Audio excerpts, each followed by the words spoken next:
Hi, everyone. I call this meeting to order at 5:03 p.m. We can start with the approval of the agenda.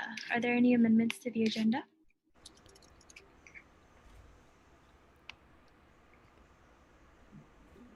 Can we strike capital contingency, please? Yes. Capital contingency. Can we strike Bruin Could you advocacy? strike SWF? Bruin advocacy grant. Could you strike SWC programming fund, please? Yes. Can you strike ARC fund and CAP officer report? Yes.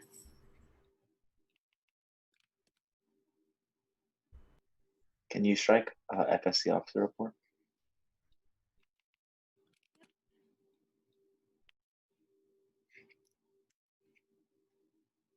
Could you also strike the CEC officer report, please? Yes. Can you strike Gen Rep 2 officer report as well?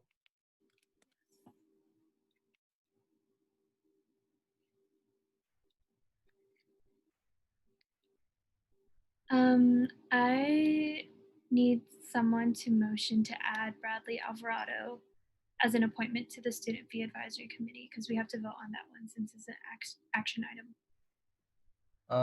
I motion to add Bradley Alvarado to as an appointment to the Student Fee Advisory Committee. Does that work? I second. I second. Okay, Justin motions, Zuleika seconds. I vote yes. EVP, Yes. Gen Rep 1, not here. Gen Rep 2, Yes. Gen Rep 3, Gen Rep 3,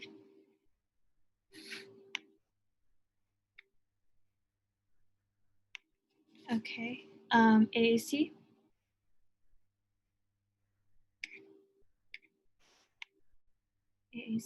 she's not here either. CEC, Yes. CSC, he's not here. CAC, Yes.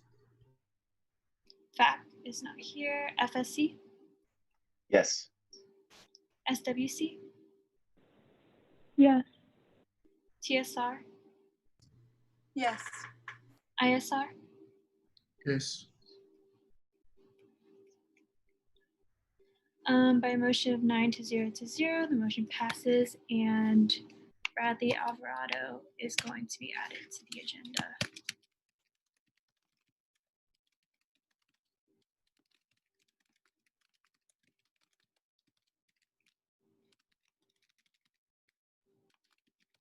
Awesome. Any more amendments to the agenda? If not, can I get a motion to approve the agenda?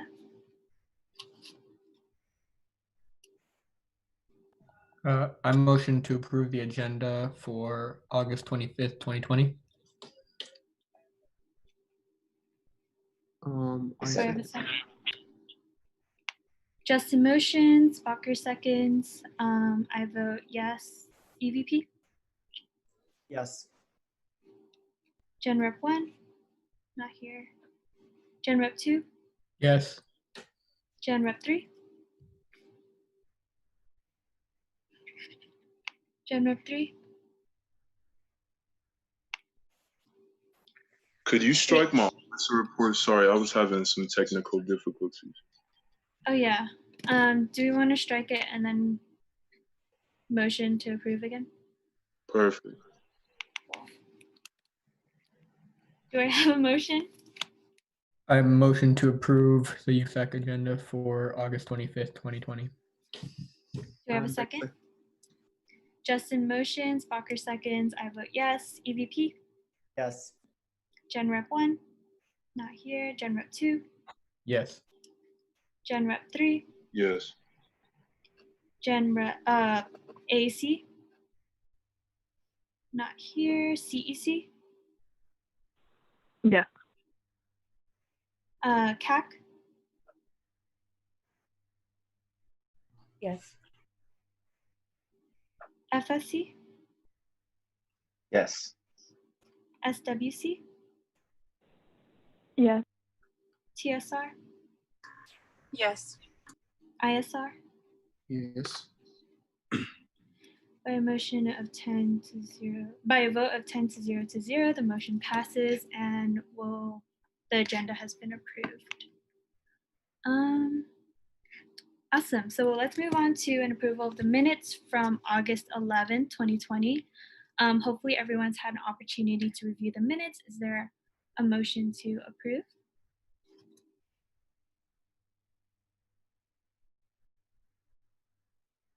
Can I get a motion to approve? Okay, I motion I- to. Oh, You got it.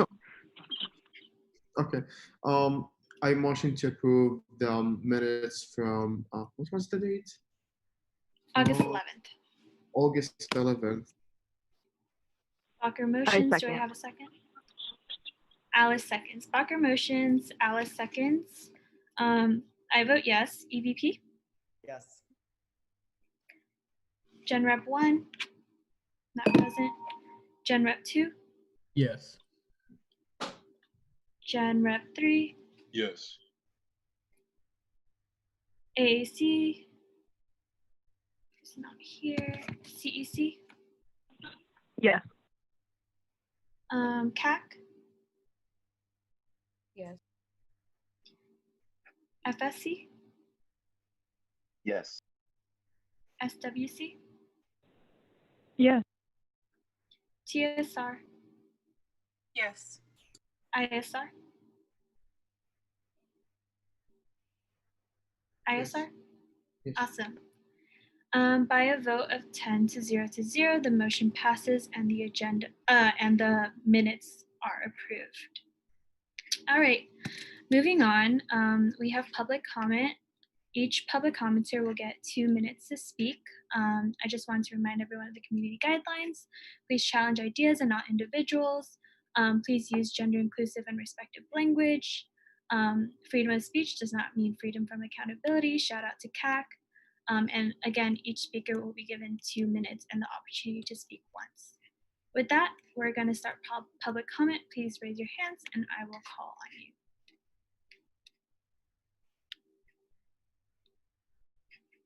All right, Haley, go ahead.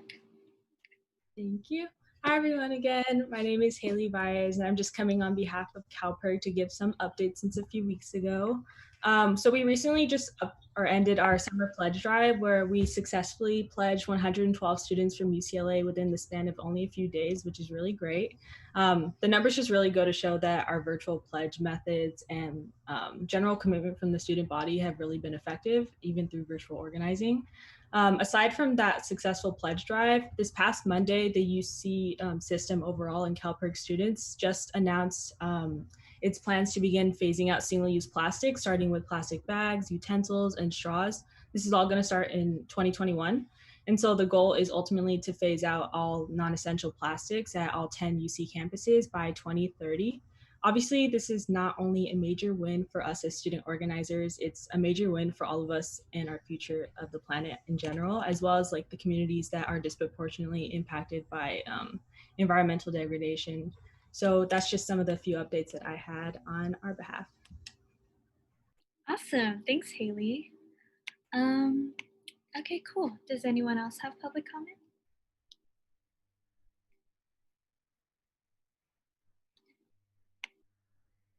If not, seeing as there's no more public comment, we're going to end at 5:12 p.m. Okay, awesome. Let's move on to funding. Contingency. Hi, everyone. So this week we received 4 applications. The total amount requested was $1,636.66. And the total amount recommended is $1,056.61. And these are to non-USAC entities. Awesome. Is there a motion to approve the contingency fund allocations for non-USAC entities?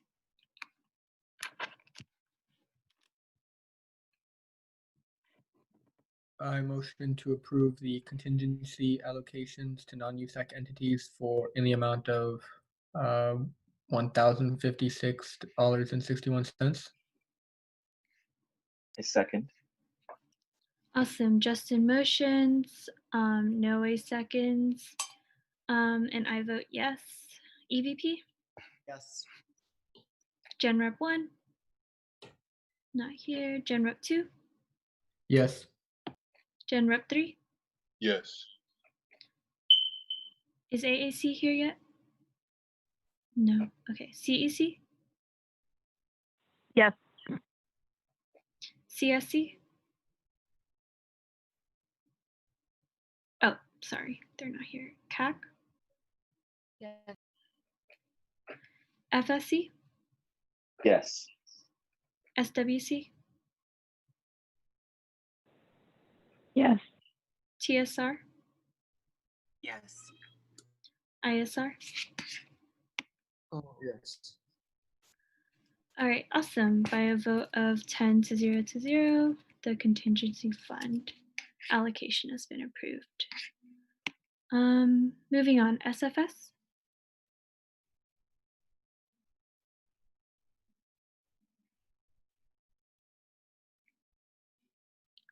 Oh, okay, sorry.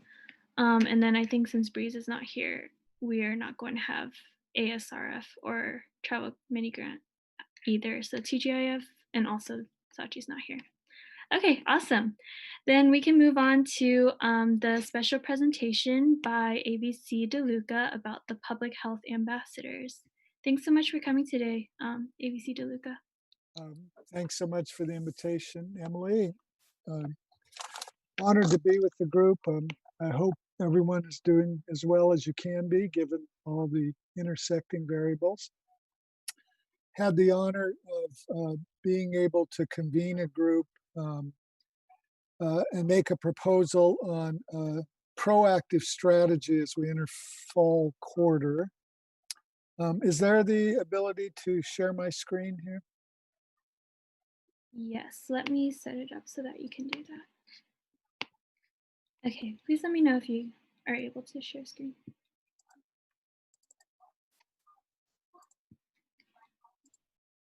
Okay. So a concept we're calling the public health ambassadors.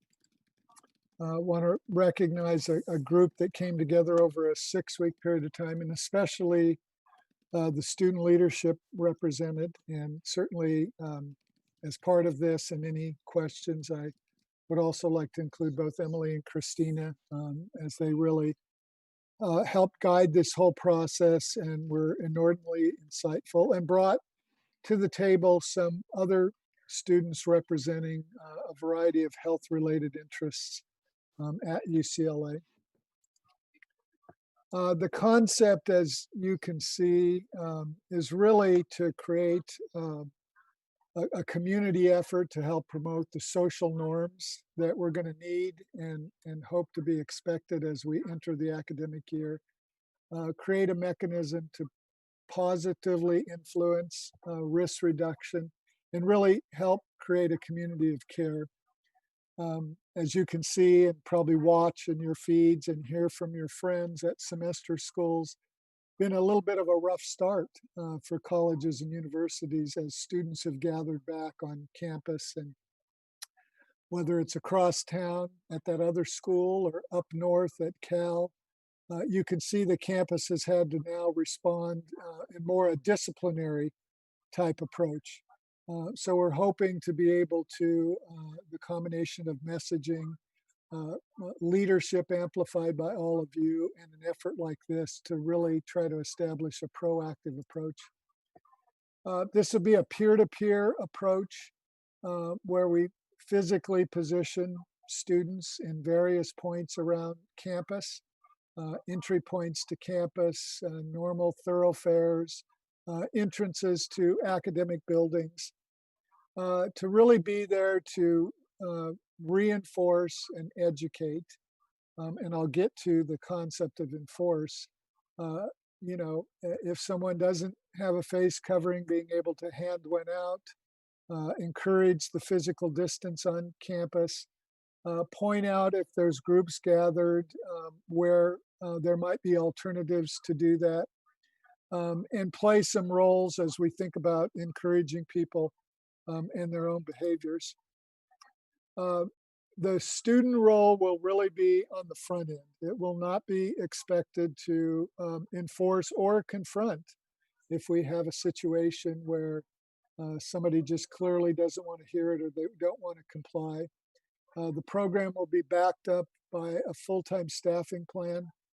I think as initially noted, the recreation area will administer and operate this, and the student health promotions and education unit will act as ongoing training.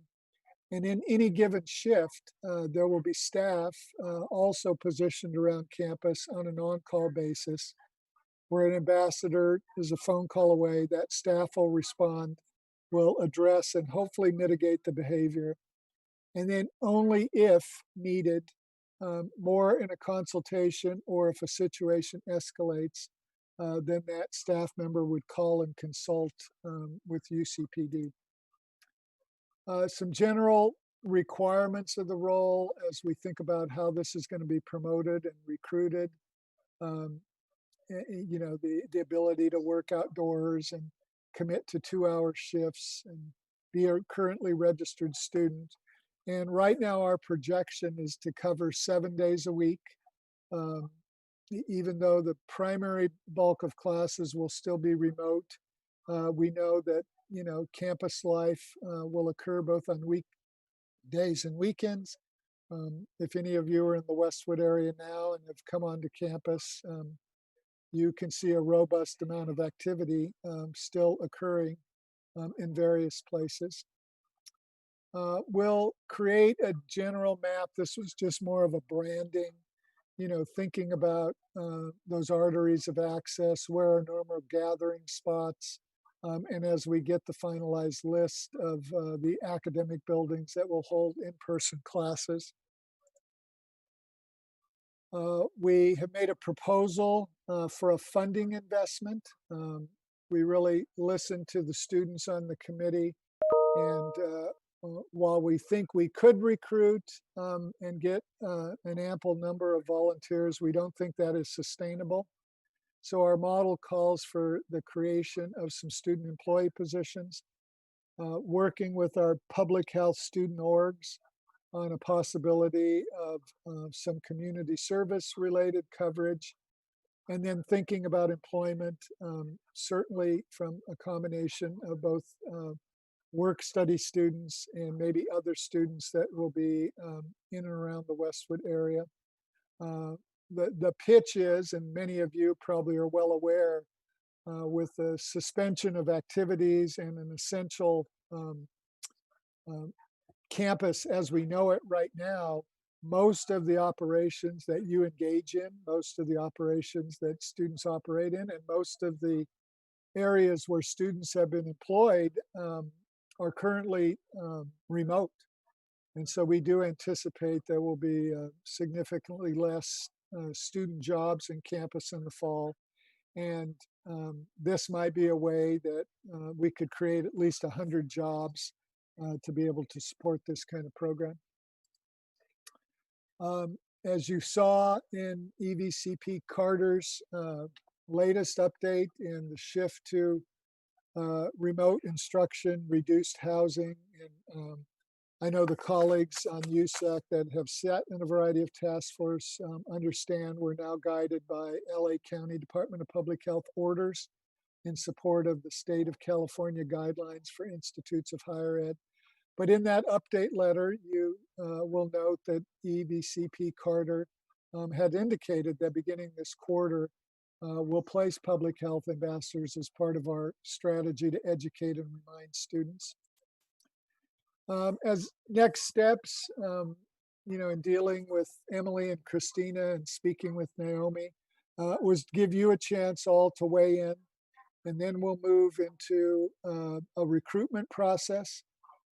using the various channels to post job opportunities, including a lot of the robust USAC social media channels.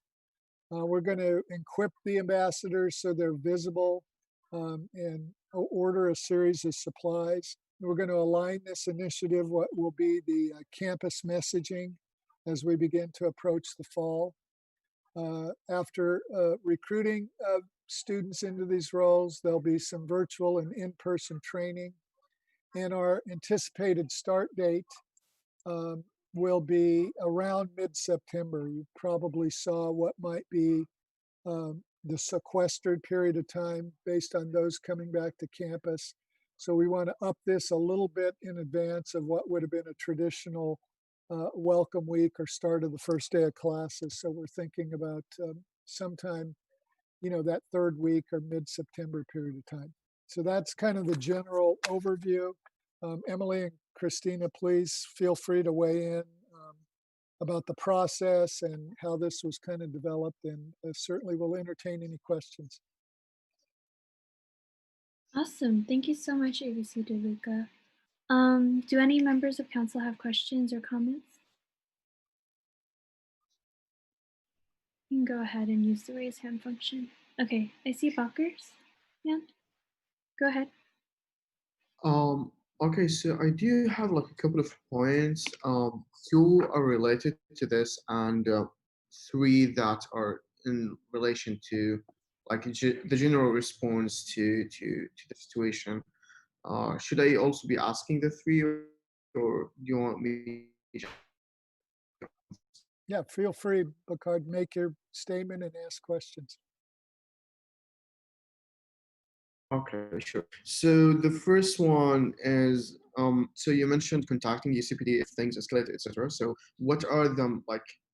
Is there like clear guidelines and procedures in what situations UCPD will be called, and more importantly, what force are they authorized to use? So like, what is the response that they are authorized to use in this case?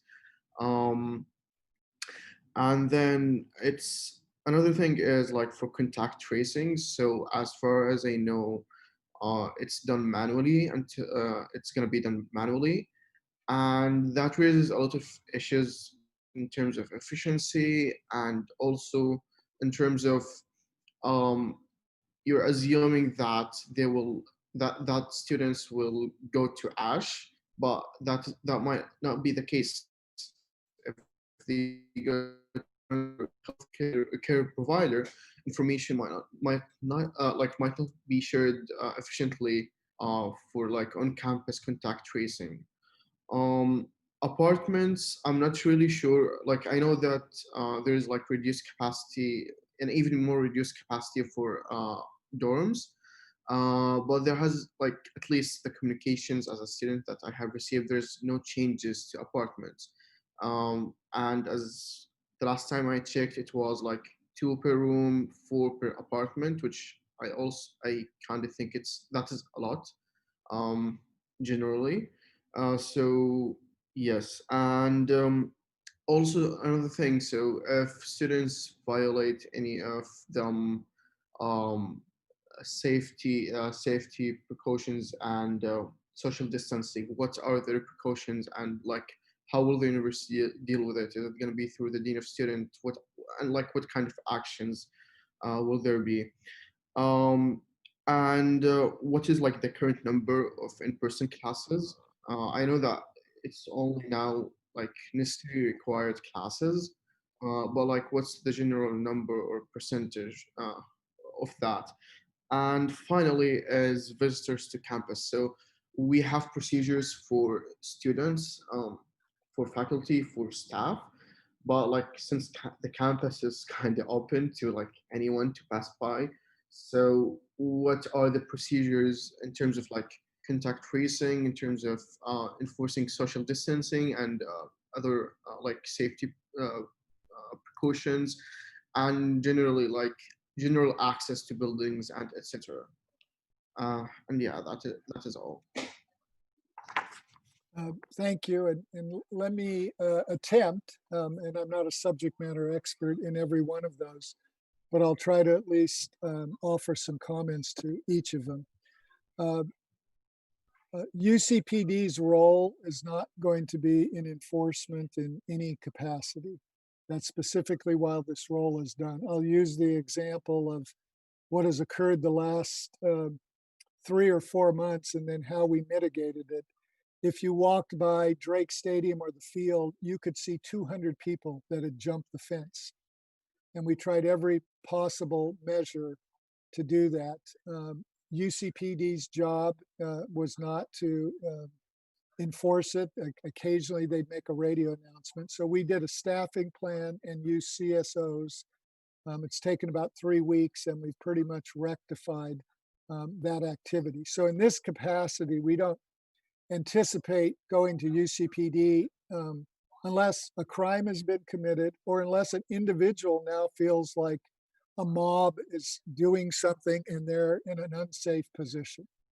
And we think their response would be similar to how it is now, where it would first be try to de-escalate it and mitigate it down. And only, I don't tell them what to do if a crime is currently happening. And the opposite occurs when we're trying to have an interaction and do it. So I don't see that as a prominent role whatsoever, other than I only reference it in to the point that if we have a situation that is escalated to an unsafe condition, and we got one student employee and one staff member, that's not going to solve the problem. And so like any safe condition at UCLA, it would be to contact dispatch and at least describe what's going on. The enforcement piece of all of this, and a number of things are going to be created. A guidebook, an electronic guidebook's being created for all students on board. The messaging on campus.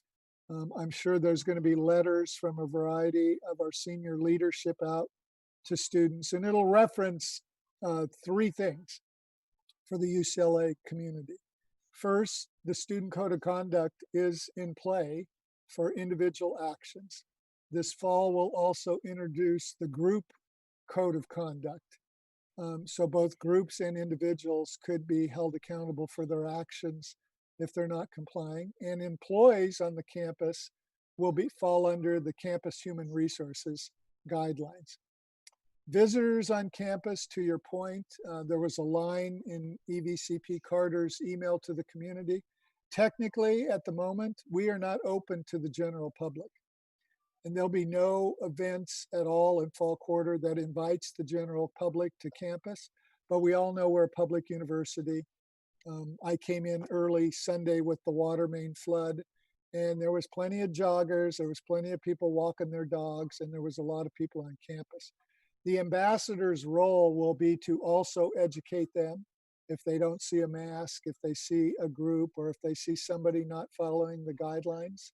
And we'll take the same procedures with those particular members of the community if they're not a student, faculty, or staff member. I will defer, and I only know enough of what the protocol is, but all of our contact tracing related to students will run through the Ask Center. They've got a professional list of contact tracers in place right now. We have heard from colleagues around the country, and we anticipate the same thing. That's why we're hoping to reinforce more this community of care where people are up.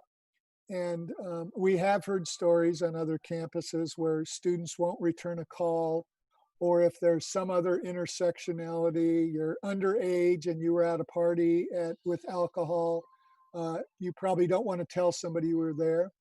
So there'll be strong support to do the right thing. That'll be the messaging, that this is a public health issue, and that the only way we can mitigate the spread is if someone has been exposed, that we take the measures in place, to try to reduce the risk. So that'll be highly encouraged. It's in place right now. It's worked for a variety of groups.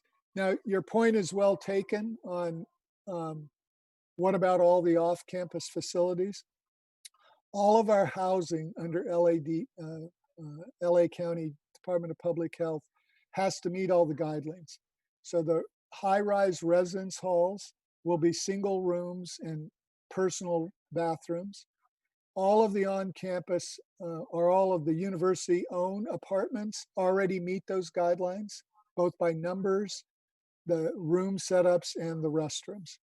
So as long as students are following the number of people in their room and don't sneak somebody else in because they didn't get housing, all of those meet. Everything else is privately owned. We're working both with Westwood Village and the series of apartment homeowners to try to reinforce the same message. And then I will personally speak on the sorority and fraternities, again, all privately owned by house corporations or individuals.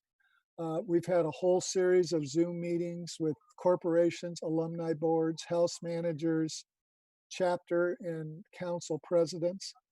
Each of them is required to meet all of the LA County public health guidelines and subject to inspections.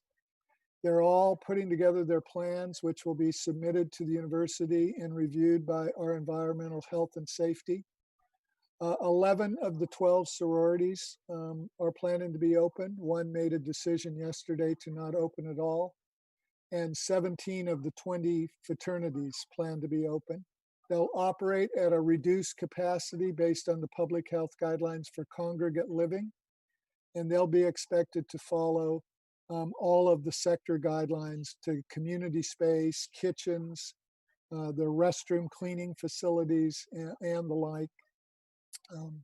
Our councils have already enacted that there will be no events or gatherings approved in fall quarter, and all of those chapters have a virtual recruitment. There'll be no in-person recruitment. Now, we're not naive to not think people are going to gather in the apartments, that somebody's going to throw a party. And if you were asking us, our biggest concern at the moment is what if the Roebling block party breaks out after school starts? Again, not sanctioned by the university nor on the university property. But we are going to reinforce to students that if you're a registered student and you're putting others at risk, then you will be subject to the guidelines of the university. And that will be both through those codes of conduct that were referenced before. So I think, I'm not sure I got every one of your points, Bakar, but please feel free if there's any other questions.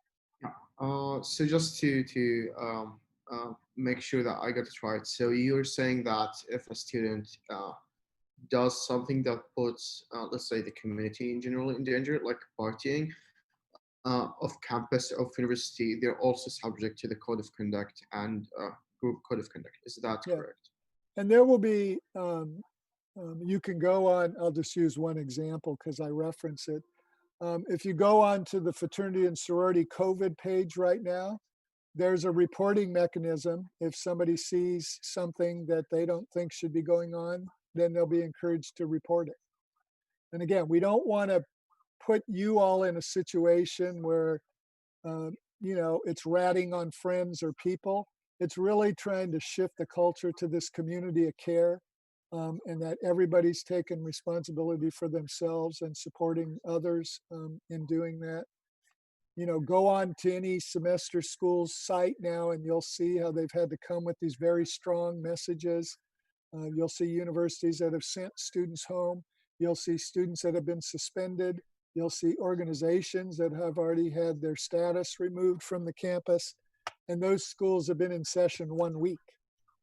So we're hoping that by the time we get to the start of our academic quarter system, that hopefully there will be enough reinforcement of the positives, that we're not just chasing down and disciplining all the negatives.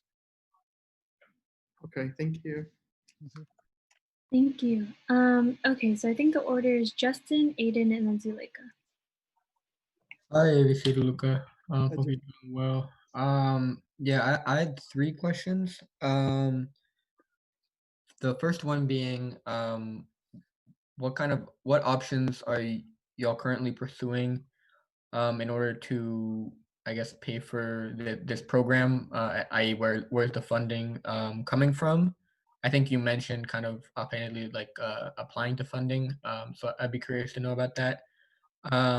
Secondly, is there any consideration for hazard pay being an element of the, I guess, for especially the 2/3 being jobs, especially given that you mentioned work study, typically low income students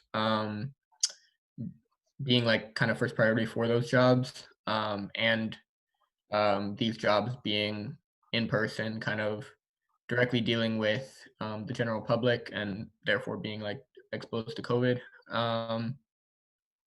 So if the question being if hazard pay is being considered, and three, I think I was just curious about you kind of mentioned this at the end, but like if there are any other schools considering like a program or thing like this, and if they've already started and if there's been any success. So yeah. Yeah, thank you, Justin. First, we made a request to senior leadership as making an investment, much like we have to make a lot of investments in the COVID-related mitigations. You'll see signage on campus, you'll see hand sanitizer stations, you'll see the university's commitment to testing. So that was our first appeal, that this is not an expense, it's an investment in doing the right thing. And it could also double as an investment into student employment. Worked with a lot of employers on campus who might continue to have their own funding source, but don't have a lot of remote work opportunities. So we've got a lot of interest from folks that would like to maybe repurpose or reapply. So that's how I see the potential funding resources, related to this. A number, if not almost all campuses have instituted some program like this.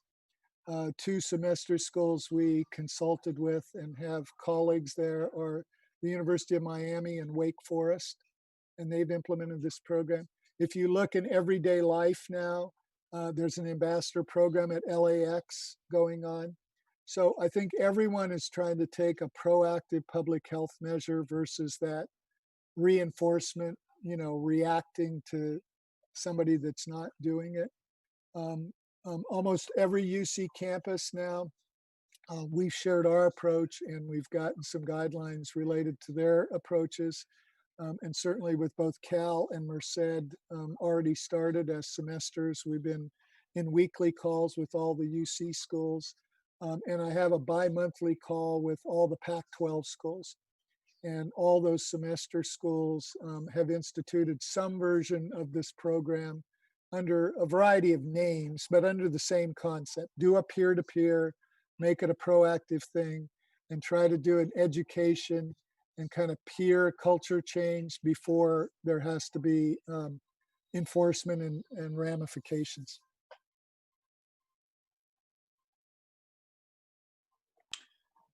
I could have missed it. My internet went out for a little bit. Did you answer the hazard pay question? Oh, I'm sorry. No worries. Good question, and that has not been raised yet. I'm on a workforce with Campus Human Resources, and I will raise it this week. The concept was, it would be paid the, minimum wage, provided a whole series of training, and provided all the protective gear. And the concept was, that people are going to be trained to, not breach the physical distancing kind of category. Now, that's only as good as if both people, I will tell you, the staff that had to start monitoring the fields, you had a lot of angry people like running in their face, screaming at them. So I think it's a point well taken, and I will certainly raise the correct wage compensation with HR on campus.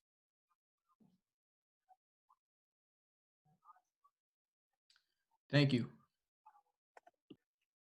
Awesome. Thanks, Justin. Aiden?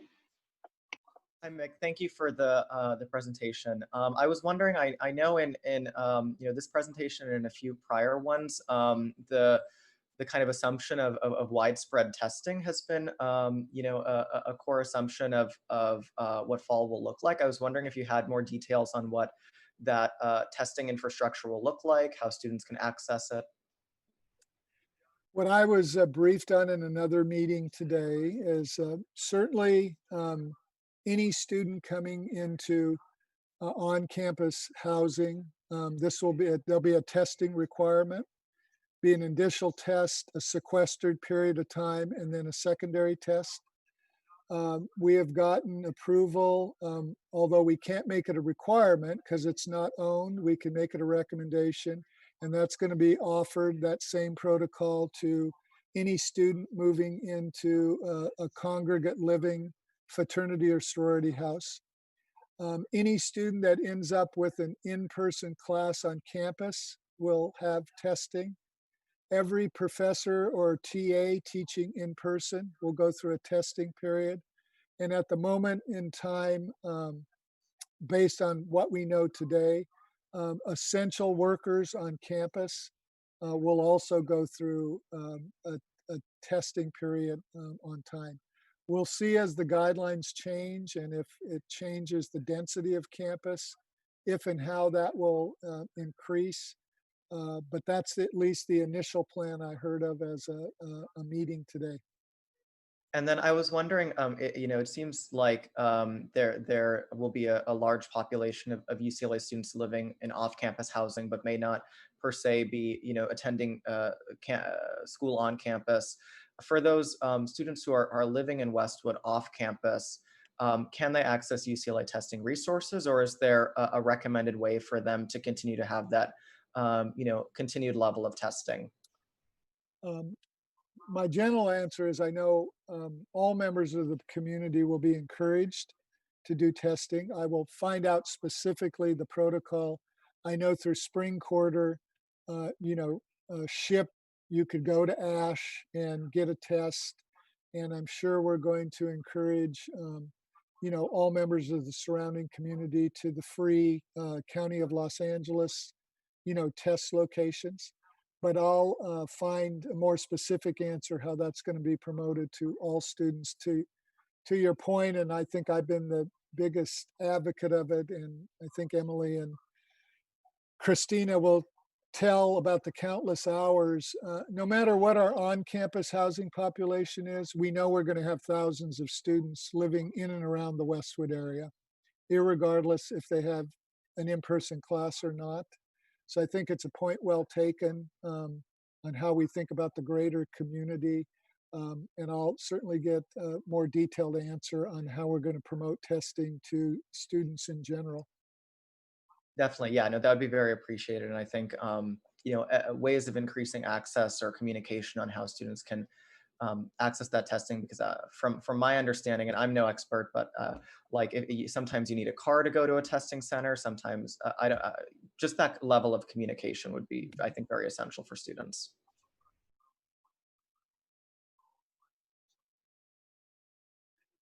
Awesome. Thanks, Aiden. We'll go Zuleika and then Breeze. Hello, Mr. DeLuca. Thank you for being here. I did have a couple questions. Some of the questions were follow-ups to what Aiden asked. This question is in reference to students who are living off campus, particularly family housing. I wanted to know if you had any information or if you can get information on whether on-site testing would be provided for family housing, being that we are close to the early child care education program, and they are having children coming in and out.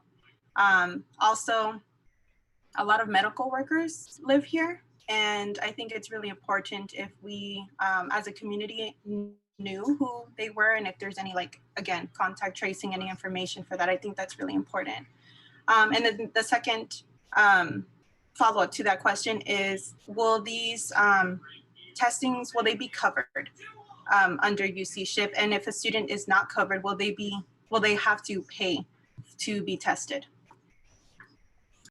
I don't know the specifics to the first question, but I've certainly written it down, and I will get that clarified in the morning, related to what family housing testing protocol, et cetera, is. My understanding that testing is covered under UC SHIP, at least what I've heard to this point. And I know as a campus, the last thing we would want is that, cost is a barrier to protecting one's health and helping the community's health. So, but I'll certainly get more specific answers related to that. And Emily, I've jotted these all down, and I'll email you with answers when I get access to those. Thank you so much. Appreciate that. Sorry, my last question. So the last question is in reference to sorority and fraternity life. I know that you mentioned that they are obviously privately owned, and this may be out of your realm or your control, but I would love some information on this, because even though they have reduced the number of students who can stay in the housing, I have been receiving some information from students who have been forced to pay the cancellation fee. And the cancellation fee is out of like their financial means. It's way more than the deposit. And so a lot of them are struggling right now on, becoming housing insecure. And so I would love information to see if there are any resources I can point them out to, or if there can be any negotiations done with the private housing on this matter. Yeah, we have a follow-up meeting with all those house corporations. I haven't heard that specifically. As you're maybe aware, traditional summer months, there's kind of a sublet process that goes on to occupy those. Typically Sesh C is filled with a lot of sublets before students get back to their normal off-campus properties. So I had not heard yet specifically about that process, if somebody canceled out or it was reduced, but we'll certainly look into what each house is doing. They're run by something called a house corporation. There's some centralized management companies. They're trying to abide and mirror exactly what the university is doing. That's what they've been encouraged to do, both locally and even nationally. But I'll find out some more specifics on the actual finances and deposits and the like. Thank you. I appreciate it. Thank you, Zuleika. All right, Reese, you're up next. Hi, thank you. Sorry, I came into the meeting late. Okay, first off, thank you, BC DeLuca. Nice to see you again today. Yeah. I guess I just have like a question regarding transparency with students and, letting them know, like, I guess the number of students that might be sick near campus and how like numbers are looking like in Westwood. Just because I feel like a lot of students at this moment, they don't realize the severity of the pandemic, and a lot of students don't think that it's something that like is necessarily facing students or like, I guess, people of our age. So I'm wondering what work is done around that. And I'm sorry if you already mentioned that. I came in a bit late. Thank you so much. Yeah, there's a lot of guidelines related to the cases, as you're well aware. UCLA maintains an active dashboard that gets up daily by aggregate numbers. There's a lot of HIPAA requirements related to individual names and the like. And so I think the university is going to try to be as open and transparent under both the law and under medical guidelines as we can be. I think I logged on that and saw the numbers this morning. So since March, I think we're at 180 something positive cases. We'll see how that plays itself out, when school starts. And, latest headline today, in 1 week at the University of Alabama, they're now at 571 positive cases. So I think our approach is maintain that community dashboard that's both promoted out on a daily basis and fully accessible to folks. And then I know, at least in the meetings I've been in, the critical piece of all of this is the contact tracing. That's how things are going to be reduced. Individuals that may have been, within 6 feet for 10 minutes or more are going to be asked to go into quarantine situations. And I've actually been in meetings that, if we're thinking about accountability, we're the most concerned about will individuals follow those requirements if they're called and indicated they need to go into contact tracing and quarantine, and then what if they don't? And then could that jeopardize, health and safety? So I know I couldn't give you more detailed, specific answers, but I know you'll find that the information is going to be open and transparent, and the message is going to be ongoing and as proactive as possible. Thank you so much.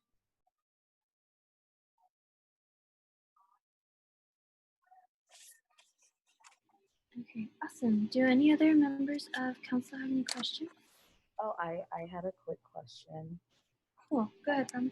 Yeah, I just wanted to ask about like how this information, like all the information is going to be disseminated to like the entire population of students. So like folks are aware that even their actions like off campus are gonna like be held to the student code of conduct. And also like if there is a way for like your staff to kind of highlight and go down through everything so people are aware of what they can and cannot do. Because like we are in a pandemic and it really does suck that like people are going out and like endangering other lives, but we are also humans and it's like we're in a tough position. So I just would like to know kind of that realm of things. Yes, thank you, Promise, for both the question and the comments. I think as we get ready to end August and move to September, you'll see what will be a combination of campus messaging. You'll see a kind of a branding program and protocol that's actually going to feature student art on campus in physical displays.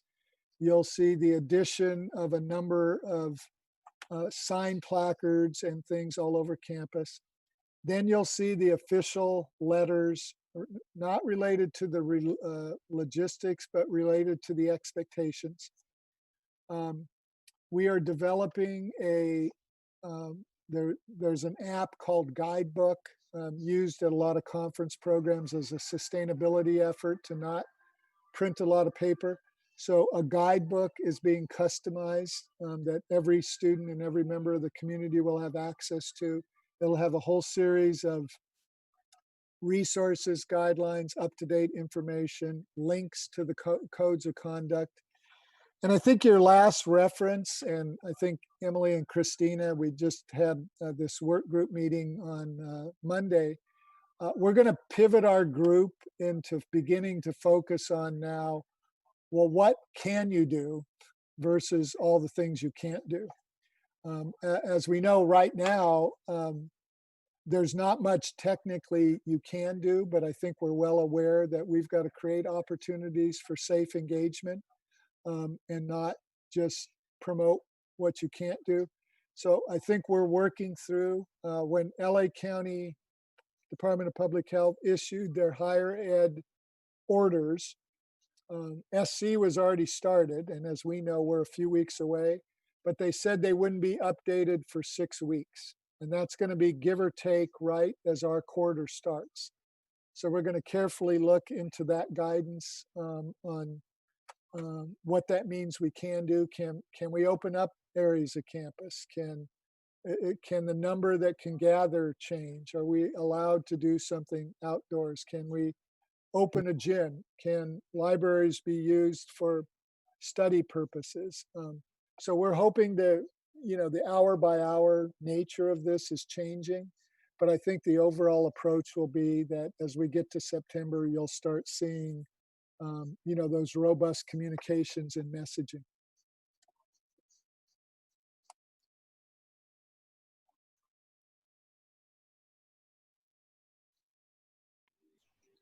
Thank you, AVC DeLuca. Just really quick, I know that a council member asked if you could clarify or just circle back, when will this application for the ambassadors open? Yeah, I'm hoping within the next week or two is my desired plan. Back to the original funding question, I want to make sure we have a funding mechanism. And then we'll work with the various areas on campus on the university side, through work study postings, through handshake postings, through the Career Center. And we're going to really look for your help. I follow most of your social media channels. I'm very impressed with all the information and polls and surveys you're sharing. And we would like you to be able to share this one also as an opportunity. So I'm really hoping that will be within the next week to two at the latest.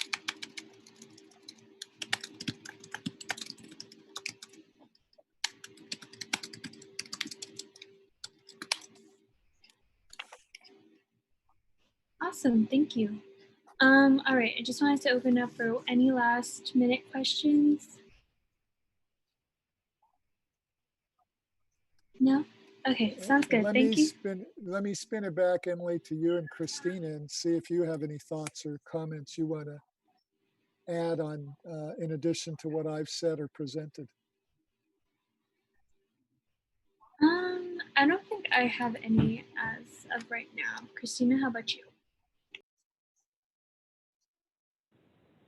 I don't think I have any either, but thank you for coming to present it, and thank you everyone for the questions. I think that they were really helpful, and they were things that we hadn't talked about in our group, so that's good.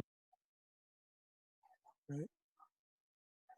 Well, thank you again, anytime, and really appreciate all your amazing work in general, but in specific in these very crazy and uncertain times. So wishing you all the best as we get through the summer and get ready to move to the fall. So thanks again.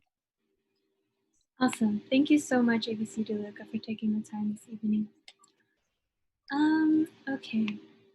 I wanted to ask everyone if you're okay with moving Amanda's appointment to the Academic Senate up as the first appointment. She let me know that she has another thing to run to soon. So should we put that up for a consent vote? Is there any opposition? No? Okay, awesome. Okay, in that case, is it Breeze, Sophia? Does someone want to start with Amanda's appointment? Yeah. Do I kind of introduce them? I don't know how. Yeah, just go ahead. Word. Introduce her Okay. really quick, and then she'll have a 1-minute opening statement.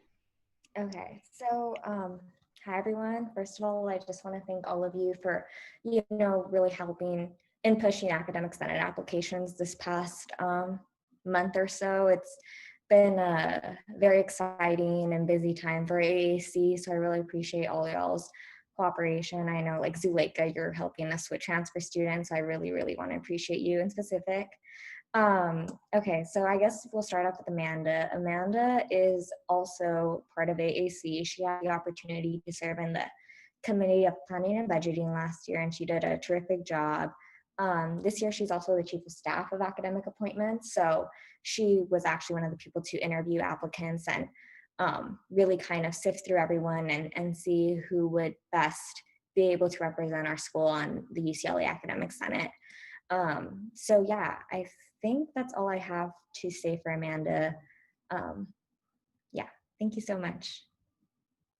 Awesome, thanks, Breeze. Amanda, you have a 1-minute opening statement. Cool. Yeah. Hi, everyone. Like Bree said, my name is Amanda. I'm a rising fourth year majoring bio, minoring entrepreneurship. So last year, I also had the opportunity to serve on the Committee of Planning and Budget, where I served on Academic Senate as well. This is my second year participating within AAC, and going into Planning and Budget, I plan to take my experience and my knowledge from last year into this year, especially since I've been sitting in on a lot of meetings on behalf of like COVID-19. And so my main main goal for this upcoming year is really to just hold administrators accountable, specifically the people on Council of Planning and Budget, and shifting their focus from the implementation of new programs like self-sustaining programs or new majors and minors to focus on the needs of students right now. In this current time, rather than just thinking futuristically, because I think that this right now and kind of what we're doing and where the money is going is the most important. Thank you, Amanda.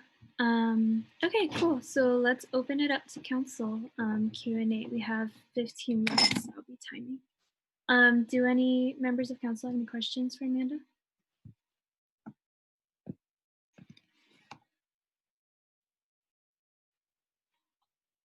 I see Christina. Go ahead.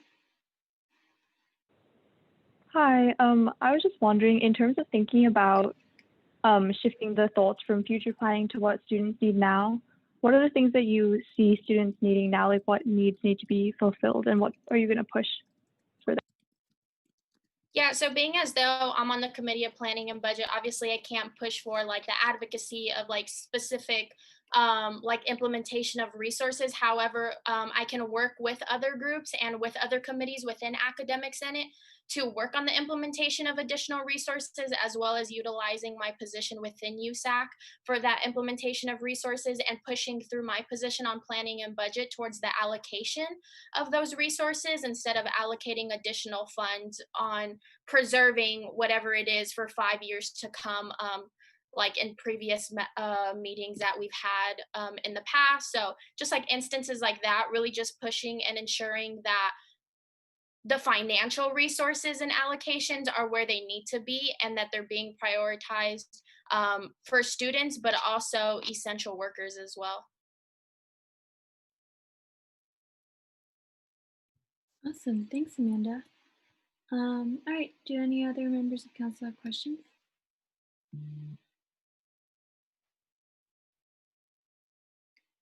No? Okay, in that case, Amanda, do you want to give a 1-minute closing statement? Yeah. Cool. Well, thank you so much for having me here. I'm super excited to kind of just take my knowledge and my experience from sitting on planning and budget last year into this new year. But I'm especially more excited of leading as chief of staff and ensuring that everyone that is appointed goes into these meetings knowing that there's a place and a spot and that their voice is valid. And that all representation is implemented like throughout the entire school year. So thank you again for trusting me like with this opportunity, and I look forward to working with a lot more of you in the future. Awesome. Thanks so much, Amanda. Now we can move on to council deliberation. Do any members of council have any questions, comments, statements you want to make? I just had a quick question. Am I supposed to vote or do I not vote right now when we go around? I think you can vote, but Dr. Geller, do you have an opinion on the matter? All council members can vote, and anyone who's sitting in as a proxy would not vote. But there's no restrictions on any of the actual council members voting. There's no conflicts. Awesome. Thank you, Dr. Geller. If there's no more questions, can we get ARC's formal recommendation? Yeah, ARC's recommendation was a 3-0 positive recommendation for Amanda. This was a positive recommendation because of her experience in the committee last year. So she brings a lot of knowledge from the committee and has a strong vision for this upcoming school year. One thing that she really highlighted was accountability, which is something that we think should definitely be pushed for this school year and just any school year. And so we gave her the positive recommendation. Thanks so much, Noe. All right, we can move into a vote if no one has any other comments or questions. Cool. I'll be voting yes. EVP? Yes. Motion. Rep 1. We have to make a motion. Oh shoot, the motion. I'm so sorry. Do I have a motion to appoint? I motion to appoint Amanda Gracian to the Academic Senate Committee on Planning and Budgeting. Okay, do I have a second? I second. Cool. Zuleika motions, Justin seconds. Now we can move into a vote. I'll be voting yes. EVP? Yes. Gen Rep 1? Not present. Gen Rep 2? Yes. Gen Rep 3? Yes. AAC? Of course. CEC? Yep. CAC? Yes. FAC? Oh, she's not here, sorry. FSC? Yes. SWC? Yeah. TSR? Yes. ISR? Yes.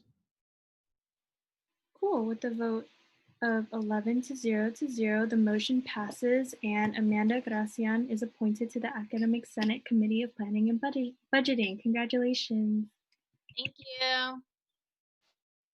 Awesome. Thank you. Okay, so up next is Lisol Patino to Academic Senate. Oh, wait, no, sorry. It's Rimsha Saeed. Is Rimsha here? Yeah, I'm here. Okay, awesome. Breeze, do you want to go ahead? Yeah, of course. So Rimsha is a rising fourth year, I guess it's fourth year. Yeah, we're going to say fourth year. She is a public affairs major, and I just think Rimsha is very fit for the position. She's been working a lot on our anti-racist training in Luskin, and expanding that to other universities. And we've had a lot of conversations already about working with grad students this year in GSA specifically. We're also really excited because we met today with MSA and McDeluca, and they finally agreed to like expand that prayer space that the Muslim students have been needing so much. And Rimsha was a key advocate in that, and she's been doing such amazing work. So I really think that she is the point person for Cody I this year, and I'm so excited to have her appointed to this position. Hopefully. Thank you, Breeze. Okay, awesome. Rimsha, do you want to go ahead and give your 1-minute opening statement? Yes, thanks for the introduction, Reese. So my name is Rimsha Saeed. My pronouns are she, her, hers, and I'm a rising fourth year. I'm majoring in public affairs and minoring in Middle Eastern studies. I'm interested in the position on Cody I because it's one of the most effective platforms for bringing about the changes on campus that really need to be made. We have an incredibly diverse student body here at UCLA, but there's still a lot that needs to be done towards making this campus a place where we have equitable opportunities for everyone and where everyone feels welcome and safe. Speaking of the student body at large, UCLA has continued to face issues of racism, which I think incidents of the past year have really brought to light. We also have issues where professors come into classrooms with certain prejudices and turn that space into a very hostile and uncomfortable one. So I'd really like to make some progress towards addressing these issues and just doing whatever I can to be a voice for equity and inclusion. Awesome. Thank you so much, Rimsha.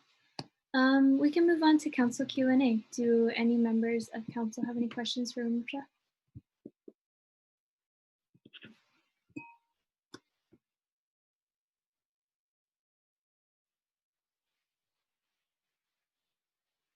I have a question. What is one specific thing that you hope to advocate for while on this committee? Yeah, so something that I have been working on right now with Luskin School of Public Affairs, and I think Breeze mentioned this as well, is developing these anti-racism and anti-prejudice trainings that are both held for those in the public affairs major and minor at the beginning of the year and are also incorporated in the curriculum of the classes.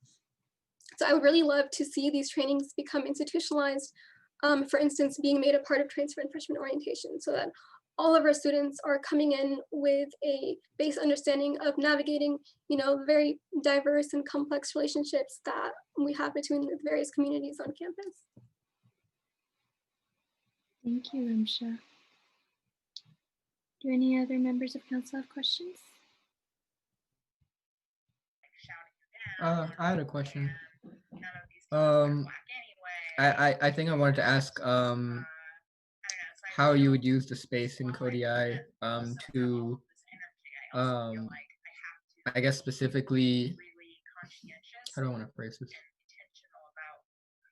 How do you respond specifically to some of the cases we've seen of, like you mentioned, professors bringing their biases into the classroom and creating hostile environments? I think this is also me speaking with a little bit of ignorance of the Kodi kind of platform, but and like what power y'all have. But yeah, like how would you respond in that instance? Yeah, so definitely that's also something that I've noticed, right? That faculty and in particular tenured faculty tend to have this lack of awareness around these like really complex issues of race, religion, gender, even like towards our transfer students and our undocumented students and our first-gen students. You know, like as much as our faculty do have that right towards freedom of speech, it can become an issue when their statements make the classroom into an unsafe and uncomfortable space.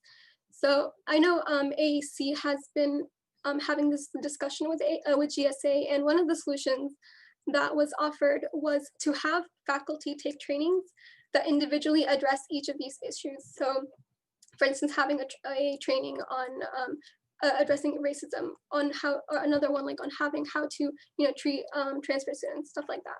And so I think this would be something that Senate could really help facilitate and push forward policy-wise.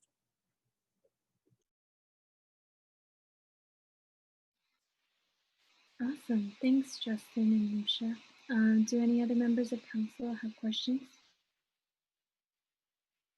If not, we can move on to ARC's formal recommendation. Yes, ARC gave RIMSHA a 3-0 positive recommendation. The reason for this recommendation was because she has a strong understanding of the need of this committee and the role that it can play on the UCLA campus on this upcoming school year. We're also very impressed with her work on the anti-racist trainings and her ideas and goals for those trainings to just go beyond Luskin and really try to incorporate it within UCLA as a whole. And so we're really impressed in her work on this and gave her a positive recommendation. Cool. Do we have a motion?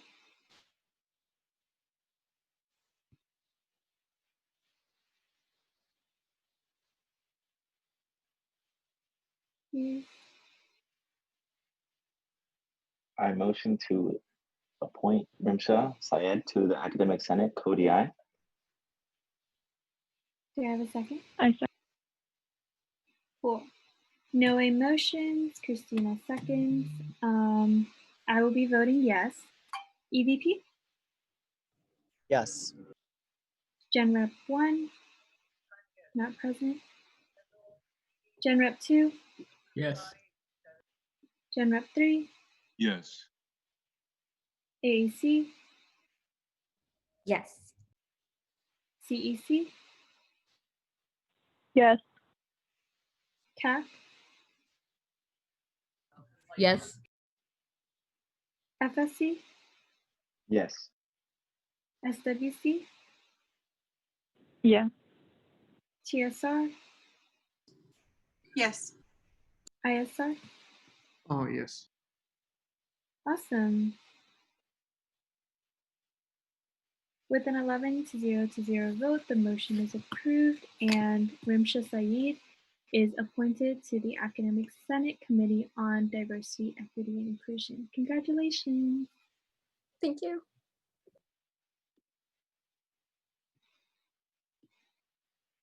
Okay. Awesome. So the next appointment is Lisol. Is she here? Awesome. Hi. Breeze, do you want to go ahead?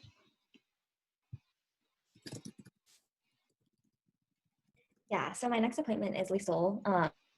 She is also a part of Commission. And I just wanted to appoint Lisol because I feel like she has such a great grasp on what this committee is necessarily. She doesn't necessarily have a USAC experience, or she's out of the general realm of students that we would have on Academic Center or AAC as a whole, but she's just given such great perspective, and she's actually the person that leads and facilitates our Books with Bruins thus far this summer, and I think that she's going to do a great job at this position because she really often understands her positionality and everything. And she offers a really great perspective that always kind of makes everyone in AAC think about a lot of issues at hand, social justice issues. So I'm really excited for her to take on this role, hopefully again.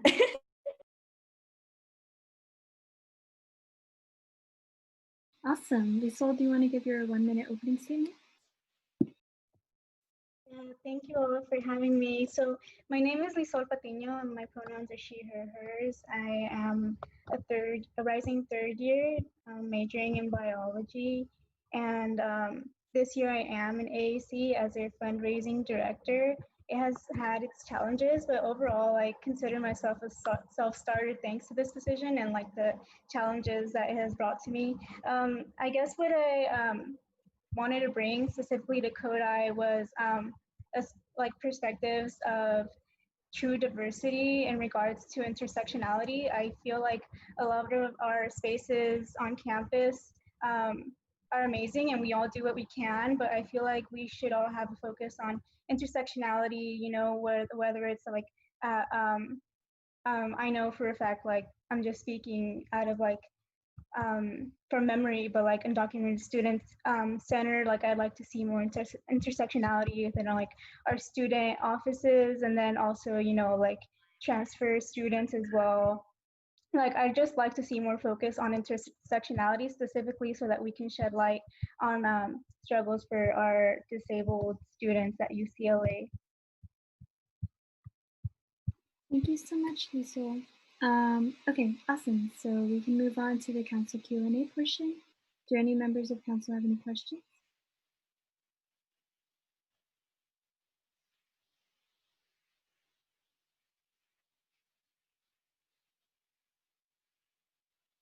Any questions? Hey Lisa, I wanted to ask you the same question I asked to Rimsha about how you plan to advocate and respond in a situation of a professor creating like a hostile environment in the classroom.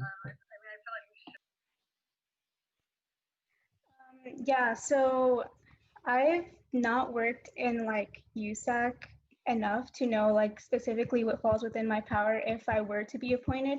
I know for a fact that I would always advocate like any way, shape, or form that I would be able to, just because of my own background as an undocumented student on campus. Sometimes, you know, microaggressions and like comments pass by that really shouldn't. And I think if anything of that sort would be brought to my attention, I would do everything in my power to be able to hold professors or faculty accountable so that these situations can be prevented.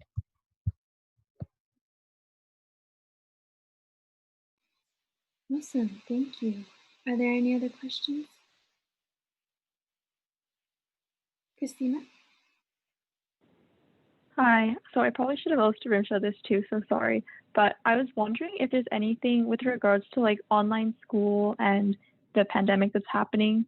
Do you see any particular new like needs that you are going to try and focus especially on next year?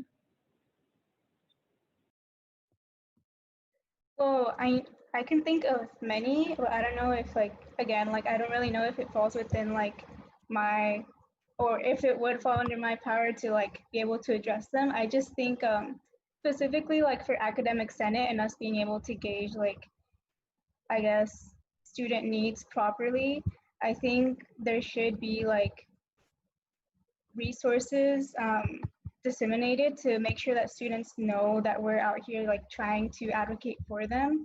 I know when I was trying to research more about the application itself, you know, applying for Senate, even though I am an AAC, I was trying to do like work without like asking everyone around me, you know, for questions. I just wanted to do some work for myself and it was pretty hard. Like the information isn't easy to find, and when it is, it's minimal, and I would like to have students know that academic senate is for them after all. And then also like I know Cody specifically has like oversees like diversity awards, and I think these are all things that our students should be made aware of, because especially in the current situation we should be applauding like like students and faculty that are fighting for equity on campus. And I think that recognizing people's time in like a way that many of our like Bruin community is able to see, in a way that is accessible would like benefit all of us to encourage more people to join the fight.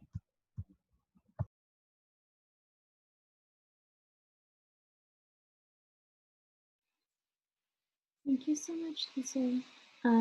Does anyone have any further questions? If not, we can move to your closing statement.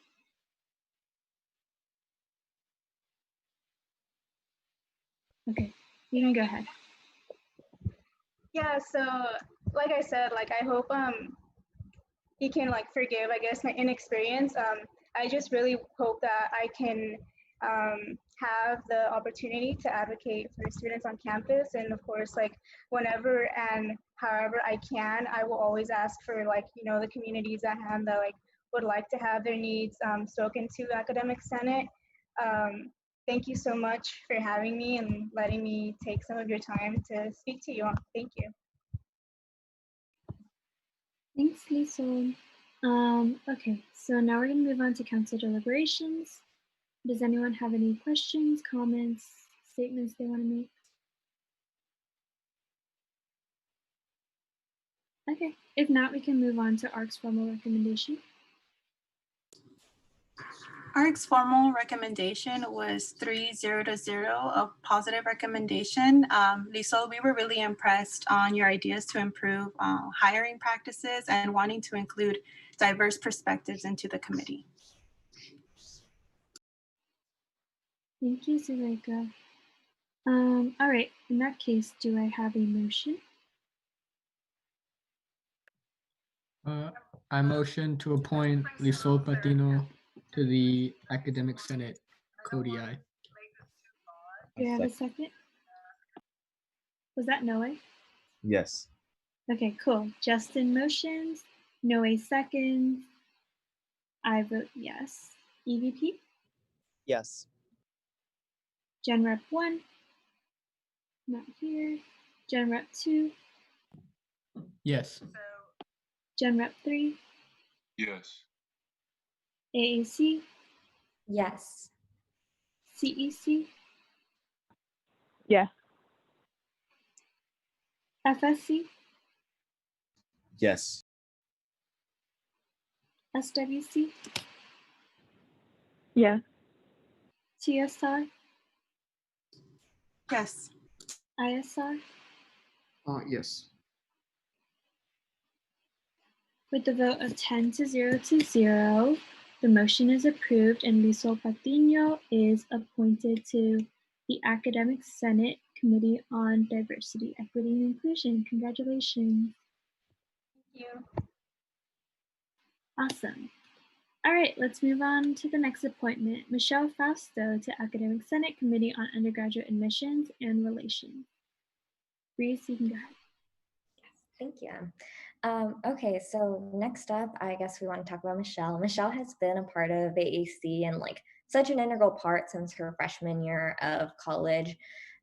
She has, given a lot to the commission, and I know last year she didn't serve on Senate, but I think that she is going to be such a leader in this. Specifically when thinking about standardized testing, Michelle has been involved with a lot of the work done to I guess, remove standardized testing from being an admissions aspect of UCLA. And I know specifically moving into this upcoming year, what we want to do specifically with the QARS committee is kind of reshape it so that we can really focus in on like students from like a lot of the times like there's more resources than like in like inner city schools, more so than in schools that are completely desolate, like Central Valley or like San Bernardino, that may not have those resources. So I know like Michelle and I have like had conversations about like pushing QARS to like expand and do more for those communities that don't have anything. So I think Michelle's going to do great as an appointment for this, as well as continuing to make sure that UCLA moves away from standardized testing and it moves forward with truly giving holistic review. So that's it for Michelle. Oh, she's an incoming fourth year. Thank you. Thank you, Breeze. Michelle, do you want to go ahead and give a 1-minute opening statement? Yeah, thank you, Breeze, for that. Yeah, so as Breeze said, I'm Michelle. I'm an incoming fourth year or rising fourth year political science and labor studies major. And I'm interested in becoming an appointment under QUARS because I understand the need and importance of having students push faculty for more inclusive admissions policies, especially here at UCLA. I think the reason that attracted me to this committee in specific was just my experience in education myself, coming from like a low income community, being a Latina and first gen statuses. I feel like these admissions policies have impacted me in my high school career. And I feel like that is a reason why we need more people like us who have experienced these discrepancies in education and these committees.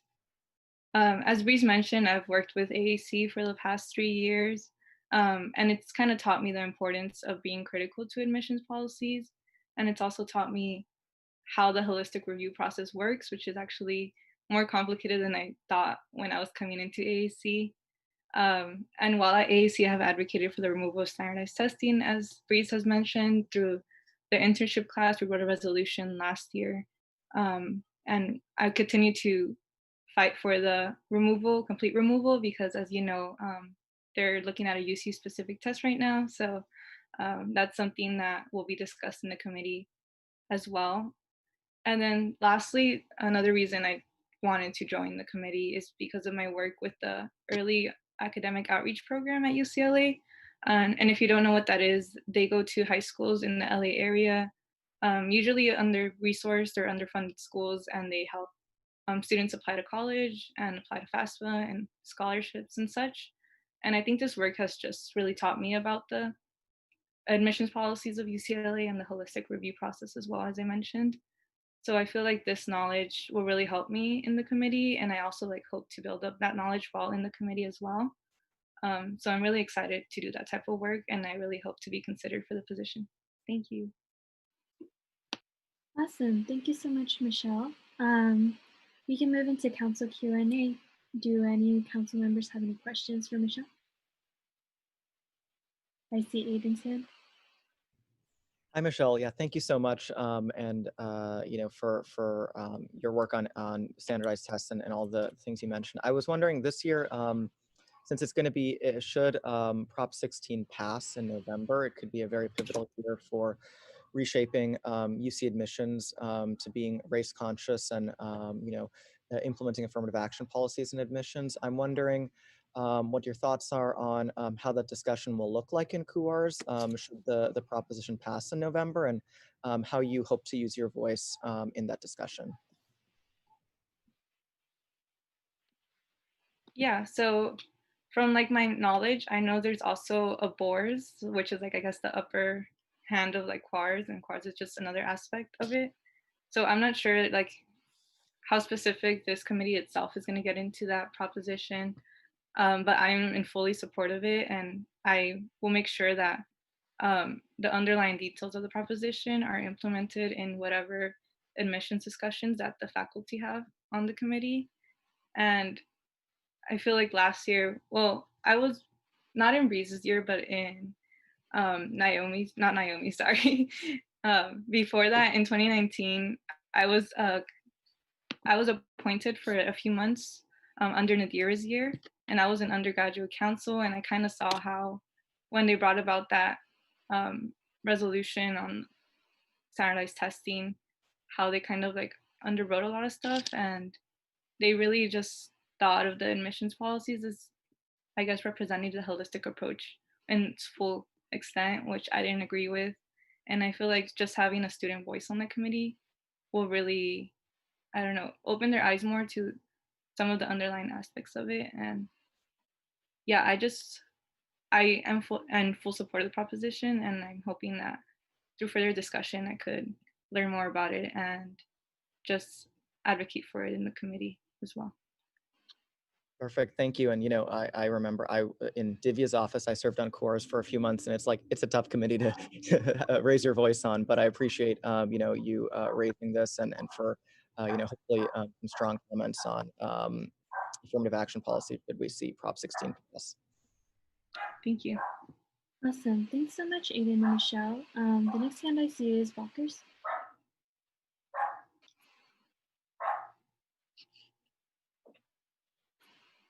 Walker, you can go ahead.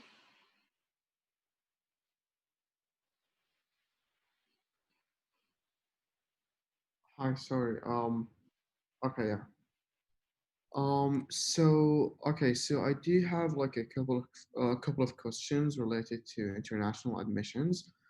Um, so first regarding the removal of standardized tests. So, what do you think the effect of that on international students and international admissions? Since generally that is one of the main factors that, let's say, put international students into one standard, since like different schooling and different curriculums, etc. And since you're talking about like the possibility of another test, what do you think the effect of that on affordability? Especially that even for current exams, it's hard for international students to waive the fees, or like the test fees.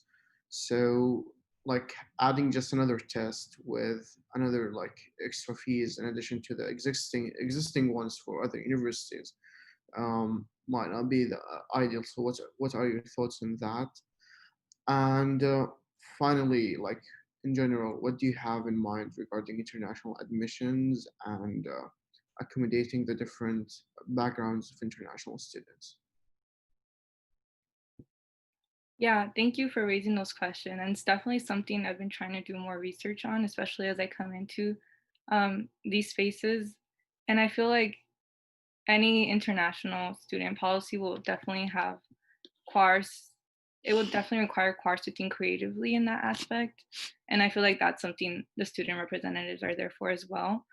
So in specific, I haven't done much research on it, and that's why I plan to talk to international students themselves as well, because I know you have very specific, I guess, like admissions policies and guidelines for your admission to UCLA and other UC schools. So that's definitely something I want to do more research on. And in regards to the UC test, the UC specific test, I am definitely against it just because I feel like it'll add an extra barrier to students, which I don't think boards really thought of. Like for example, some students will be applying to HBCUs or other Ivy Leagues that require the SAT and ACT, while at the same time wanting to apply to UCs, and it will just require them to take an additional test on top of the SAT and ACT, which will just take away their time by studying and money as well, which is another extreme barrier there. So I'm definitely against a UC specific test, but I am still learning more about it, as I said. So I'm still going to do more research and further my knowledge on that as well. Okay, thank you. Did I answer your last question? Sorry. I mean, in a sense, yeah, it was like general like thoughts on international admission, but yeah, you've said that you'll research it and it's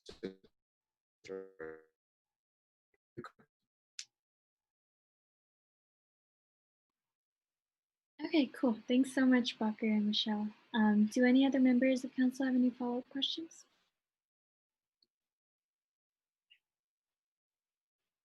If not, Michelle, you can go ahead and give your 1-minute closing statement. Yeah, thank you all so much for your questions. Just moving forward, how Bree said, just speaking to her, we really want to push outreach to communities that are often left out of the conversation in college admissions, in specific like the Central Valley, San Bernardino counties, Coachella Valley counties is where I'm from. We don't have admissions officers come here, and we don't get that information on how to apply to UCLA, how to be a competitive candidate. So I feel like that's something we really want to push this year. But on top of that, I think we're also gonna have to address the discrepancies that COVID has brought about in public schools. In underfunded schools, there's gonna be a lot of, you know, the seniors right now are gonna have trouble applying to schools, by themselves without their counselors at hand, compared to like private or well-funded schools. So that's something that's going to have to be addressed in admissions policies as well. And that's something I hope to bring up. And then just lastly, I hope to talk more with communities that I'm not a part of so that I could advocate for them on behalf. in the committee, such as transfers, non-traditional students, and disabled students. One of the many, sorry. But yeah, thank you so much for your time. Thank you for hearing my ideas, and I appreciate you all. Awesome. Thanks so much, Michelle. Okay, we can move on to council deliberation. Do any members of council have any questions, comments, or statements they want to make?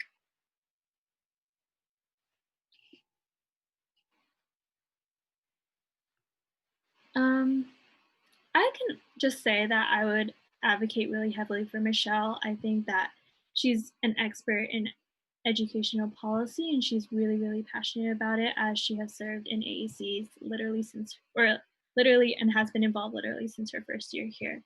And so I'm really, really excited for her to hopefully be appointed to this committee. Okay, cool. Ark, do you have your formal recommendation?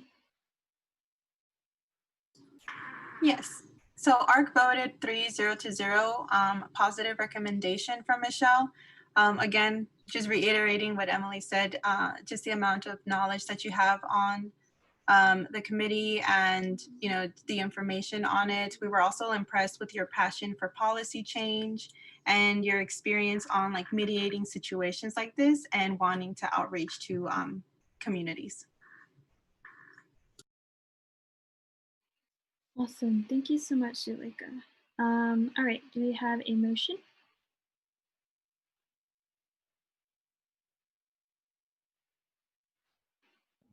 Can I motion, Em? Yeah. I motion to approve Michelle Fausto to the Committee of Undergraduate Admissions and Relations and Academic Senate. Do you have a second? Second.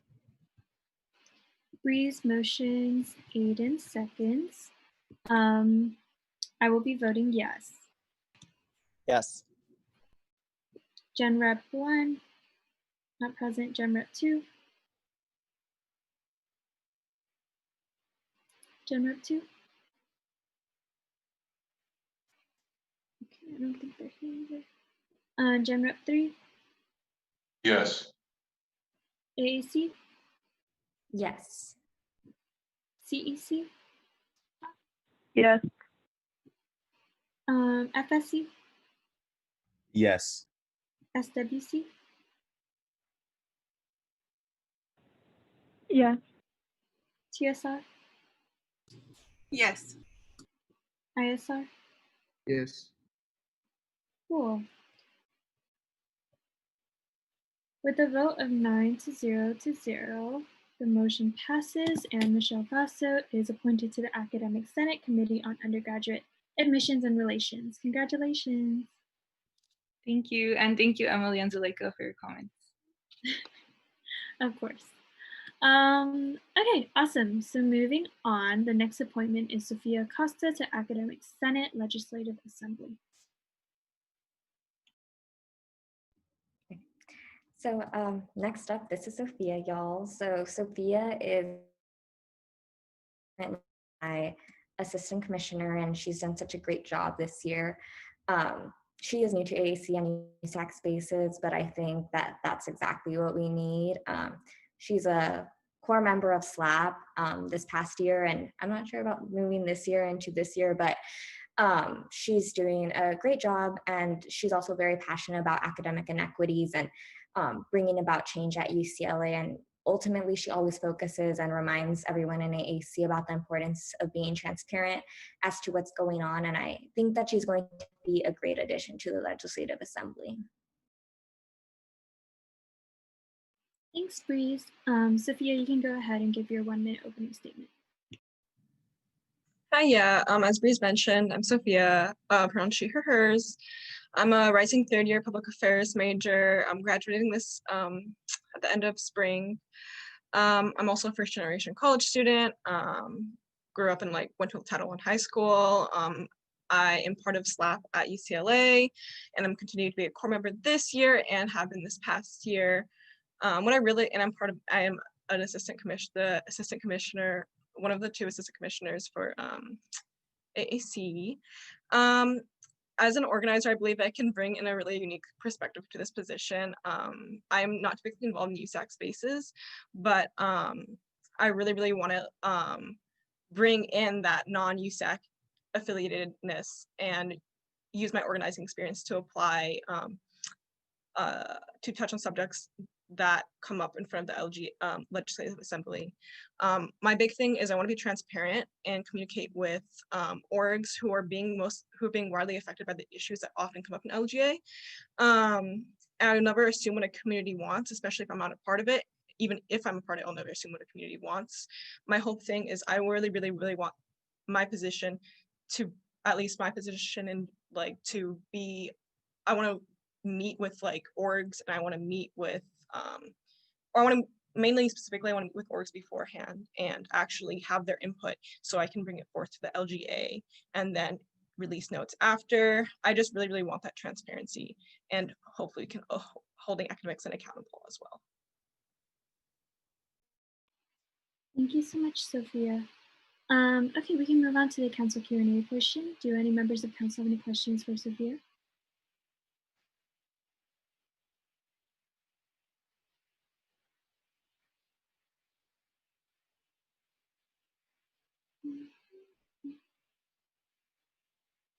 Okay, I'm not seeing any questions. So if there are no questions from council, then Sophia, you can give your 1-minute closing statement. Yeah, for sure. Thank you guys for this opportunity. It's really cool to be in this space and to be seeing all you guys' faces, especially by such powerful leaders. I really would just thank you guys for your time and for considering me for this position. And yeah.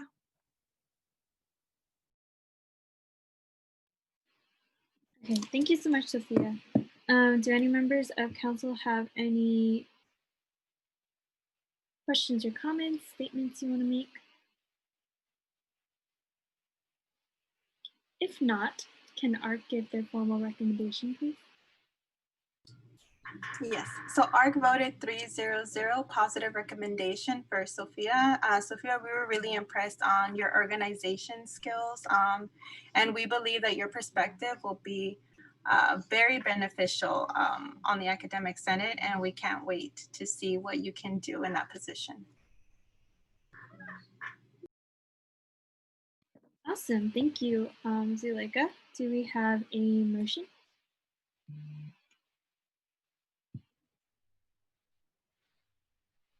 I motion to approve Sophia Costa to the Legislative Assembly. I second. We have a second. Breeze motions, Justin seconds. Okay, I will be voting yes. EVP? Yes. Gen Rep 1? Not here. Gen Rep 2? Yes. Gen Rep 3? Yes. AAC? Yes. CEC? Yes. FSC? Yes. SWC? Yes. TSR? Yes. ISR? Yes.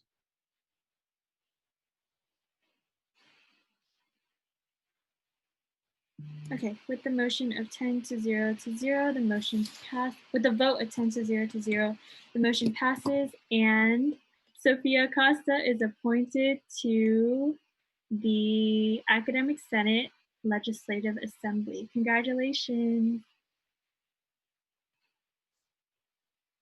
Awesome. Okay, next up, we're almost done, y'all, is Luis to the Academic Senate Committee on Research. Breeze, go ahead. Thank you. So this next up is Luis. He is going to serve on, hopefully, on the research committee. Louis is incoming 3rd year, and he's actually one of the my graphic designer this year in AAC. So he does a lot of work on that. Just that, Louis also focuses in on a lot of issues at hand, and he's been really helpful in kind of spreading awareness on a lot of issues. I know that he teams up with like our access and equity team, our retention first team, to kind of do different graphics that will like really speak to I guess the various experiences that UCLA students have. We have like mental health Mondays and social justice Saturdays, and he's done such a great job at that.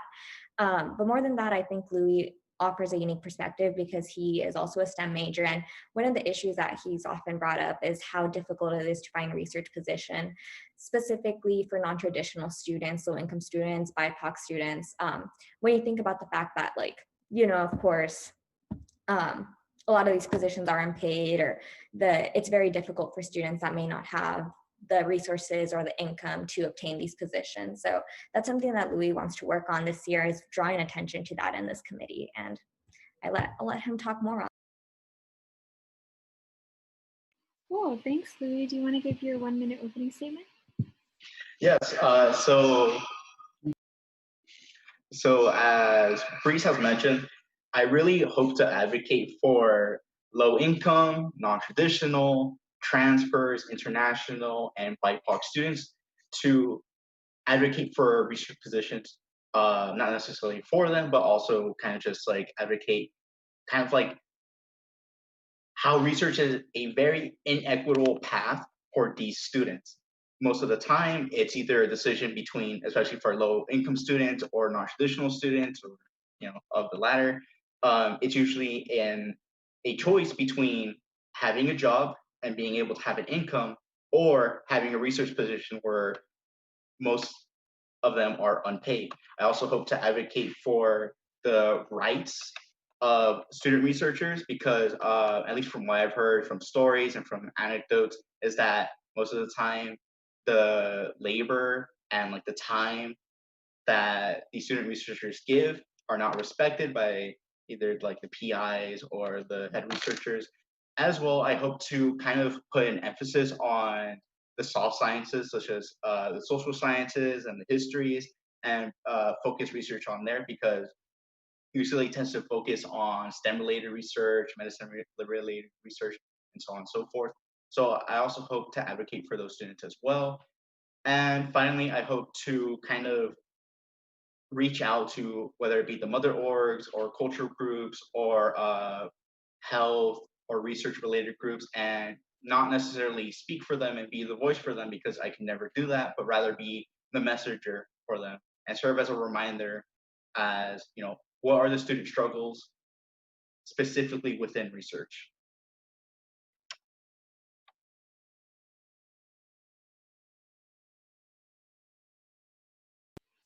Thank you so much, Louis. Okay, we can move on to the council Q&A portion. Do any members of council have any questions for Louis?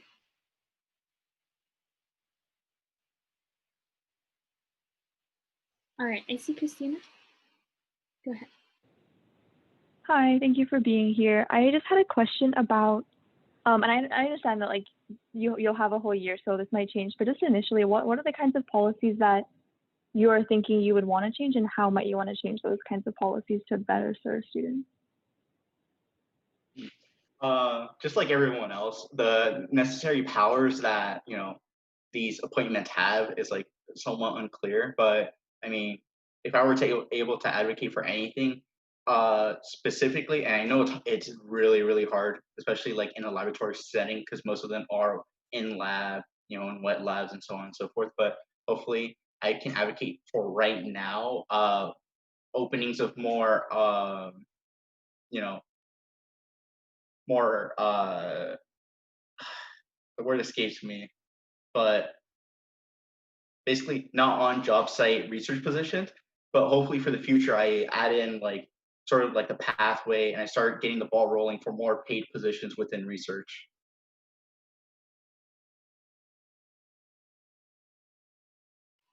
Thank you, Christina. Do any other members of council have any questions?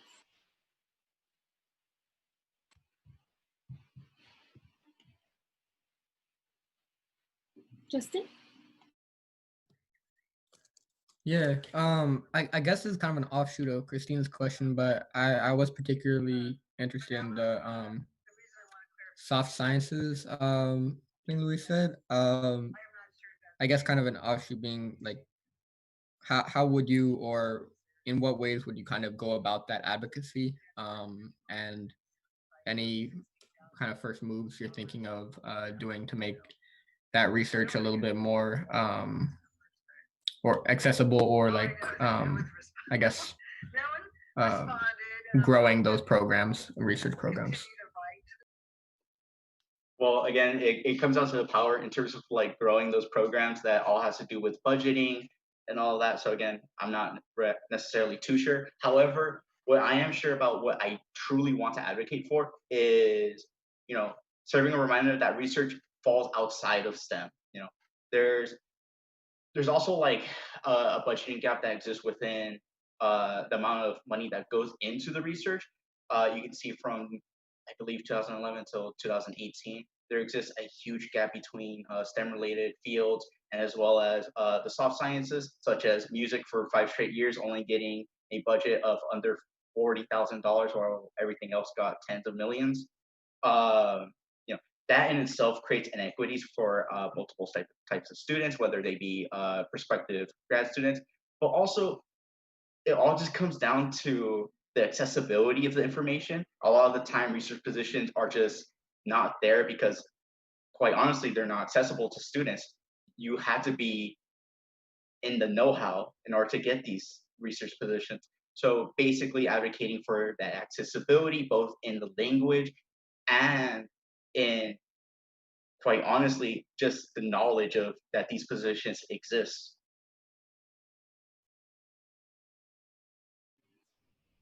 Thank you, Justin and Louis. Do any other council members have any questions?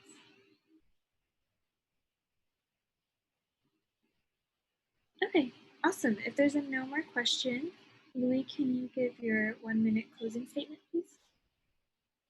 Yeah, just as I said again, well, first of all, I want to say thank you all for having me here and letting me voice my opinions and my ideas for this position. As well, if I do get appointed, then I hope that I can continue advocating for students who are especially interested in research, whether that be grad students or prospective med students, whatever pathway they want to go. I want to make sure that it's the easiest that it can be, because the world of research, especially for undergrads, is really hard. It's really scary. So I really hope that I can kind of set the path to start easing that all those inequalities and inequities. Thank you so much for that. Okay, we can move on to the council deliberation. Do any members of council have any questions, comments, statements you want to make? Bakker, go ahead. Hi. Okay, so it's just a quick question. So, from like a personal experience when it comes to finding research opportunities, even if you like, let's say, find ones, for international students, it's not easy, especially in STEM fields, to get any of those opportunities, mainly because most of the funding related to engineering and like let's say physics is coming from the National Science Foundation. So it's by default international students are kind of like they like have less access to these opportunities. So what are your thoughts on that, and possible solutions for this issue? Bakker, is this question for council or for Louis? No, obviously it's not for council, it's for Louis. Okay. Yeah. Yeah. Sorry, Louis. Yeah, go ahead. That's all right. Yeah, I was kind of confused by that too, but no, it's all right.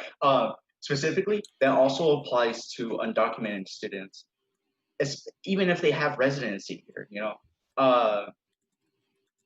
Quite honestly, that has to do with international organizations and governmental things. And I guess if you just want my opinions on it, obviously I don't agree with it. It creates another inequity, especially for international students that already have X, Y, Z to worry about. And again, it just has to deal with advocacy and being able to, have a platform and also create a platform to get these resources out to say, look, here's a research position that international students, undocumented students can apply for and are heavily advised to apply for, because these apply to them.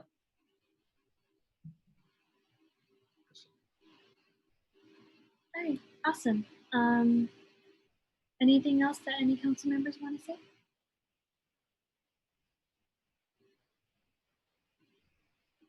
If not, we can move on to ARC's formal recommendation. Yes, ARC's recommendation was 3-0, a positive recommendation for Louis. Louis, we were really impressed with your extensive knowledge on research and really identifying the gaps between STEM funding and the soft sciences funding. And we really appreciate just, the amount of knowledge that you have in that and really identifying those gaps. Thank you so much, Zuleika. Okay, do we have a motion? I motion to approve Luciana Yepes to Academic Senate, the Committee on Research. Do we have a second? I second. Awesome. Justin motions, Bree seconds. I'll be voting yes. EVP? Yes. Gen Rep 1? Not present. Gen Rep 2? Yes. Gen Rep 3? Yes. AAC? Yes. CEC? Yes. FSC? Yes. SWC? Yes. TSR? Yes. ISR? Yes.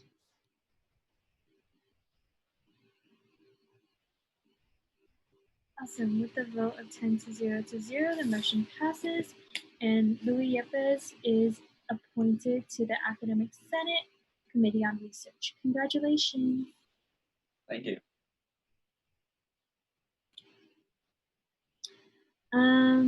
Okay, moving on. The next few appointments are to the Student Fee Advisory Committee, and the first one up is Samantha Solemnidad. I think I saw Lalo join earlier. Lalo, are you here? Hello. Hi. Okay, awesome. Hi. Okay, first is Sam, you said? Yes. Okay, cool. Yeah, so Sam really impressed us in her interview with her understanding of what SFAC does, how SFAC is supposed to support students, and how SFAC is supposed to ensure that student services are well funded. And she also has a lot of experience just in different student orgs and stuff that we felt would be beneficial to ensuring that there are equitable funding decisions made to ensure that student groups are being properly serviced to the different units funded by SFAC. So yeah, with that, I'll hand it off to Sam. Thanks so much. Sam, go ahead. You want to give your 1-minute opening statement? Okay, first off, thank you, Lalo, and thank you, Emily. Hello, everyone. My name is Sam Solemnidad. My pronouns are she, her, hers, and I'm a rising third year, double majoring in political science and Asian American studies. The reason I want to be an undergraduate representative for the Student Fee Advisory Committee is because I believe that student voices are extremely important in conversations that are directly related to the fees that we have to pay as UCLA students to fund student services and resources. From my own experiences at UCLA in organizations like Samahang Filipino and working in a USAC office, I've seen for myself both how much money is needed by communities on campus, but also how little money there is to go around sometimes. As a representative, I will bring my experiences to my position and allow them to inform my decisions, but at the end of the day, I will always do what is best for everyone and make myself a representative for everyone at UCLA. I hope that by being a representative, I can amplify not only the voices of my communities, but of every community at UCLA. Thank you.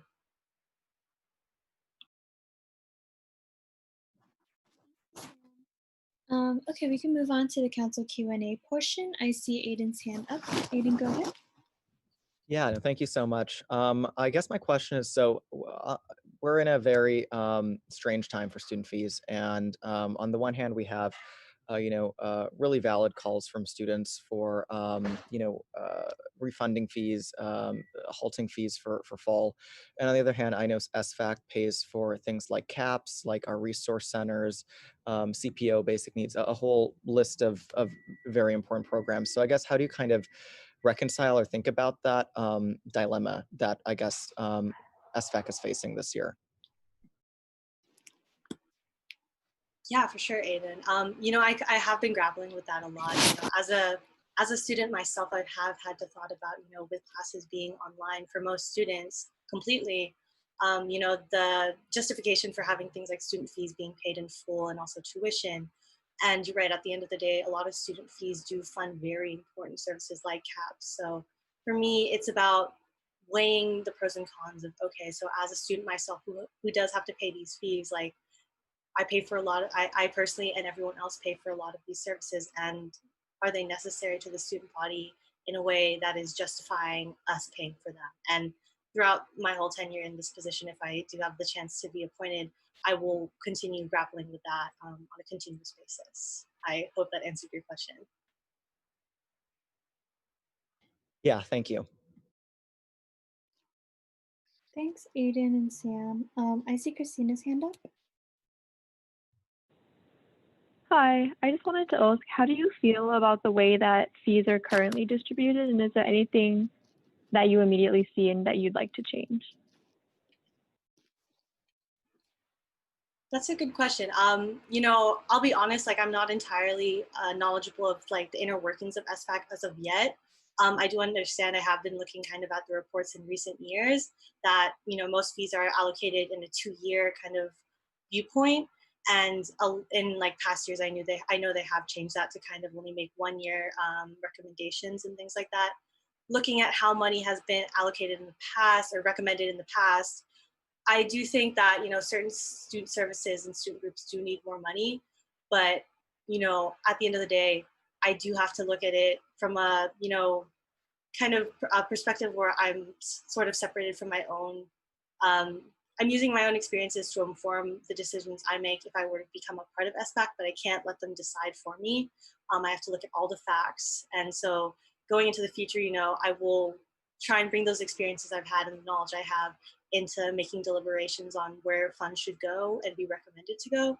But I can't say for certain right now that I have certain viewpoints of where it should go at the moment, where things should be changed, because I have to do the research and sit down and really study that for myself. Thank you, Christina. All right, so we'll do Noe and then Justin. Hi, Sam. Last year, SFAC rejected a proposal to cap UCLA administrator salary at $202,000 a year. A member of SFAC last year in the graduate student said he believes that the representatives voted against the proposal because they didn't want to jeopardize their relationship with the chancellor, even though the proposal would have helped students in giving more funding to these students. What are your opinions on this, and how would you have voted? So as an undergraduate representative, I will always vote in the best interests of my fellow undergraduate students. So if I know a program or allocating money or recommending allocation of money towards a certain area, for example, as you said, like CAPS, I will of course want to say yes to that and fund that, because at the end of the day, this position is not about my relationships with chancellors or people, it's about a relationship to my community. And so I will vote in the best interest of my community always.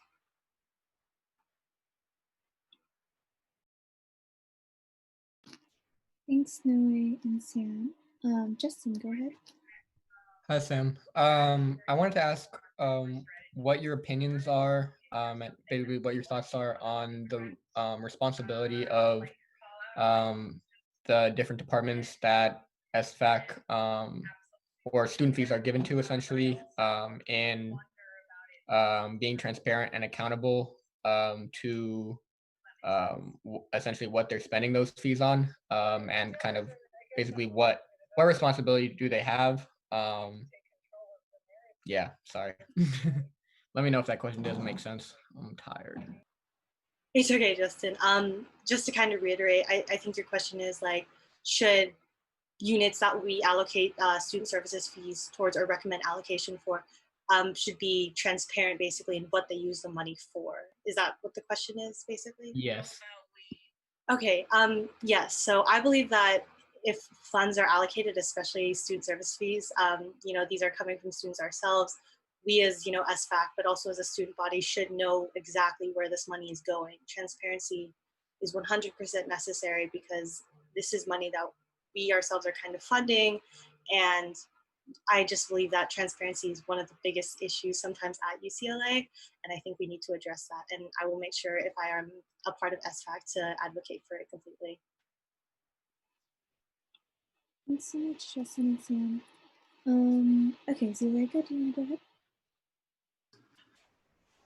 Thank you. Hi, Sam. Thank you for joining us tonight. I wanted to know your thoughts and your feelings on having UCPD sit on SFAC as an administrative representative, and how you feel about some of our student fees going to programs that are run by UCPD. So thank you, Zuleika, so much for that question. That has also been something I've grappled with very much so in the past few days, especially. For me personally, I have seen how UCPD has handled incidents on campus in past years, and with student services going towards them in some ways, I definitely think that if our fees are going to go towards things like UCPD, the practices of these groups should be put under heavy scrutiny, especially if they potentially put students themselves at risk for different things. And I do think I have to grapple with that. I know I don't understand completely if I have control over whether or not UCPD will have a representative. At the end of the day, if I have to listen and sit down with UCPD, I will 100% do that. But I do believe that certain practices within police departments at the UCs, at UCLA, and also nationwide should be very much scrutinized. And this is a conversation that we'll have to talk about a lot going forward. But thank you so much for that question, and I really do hope I answered it.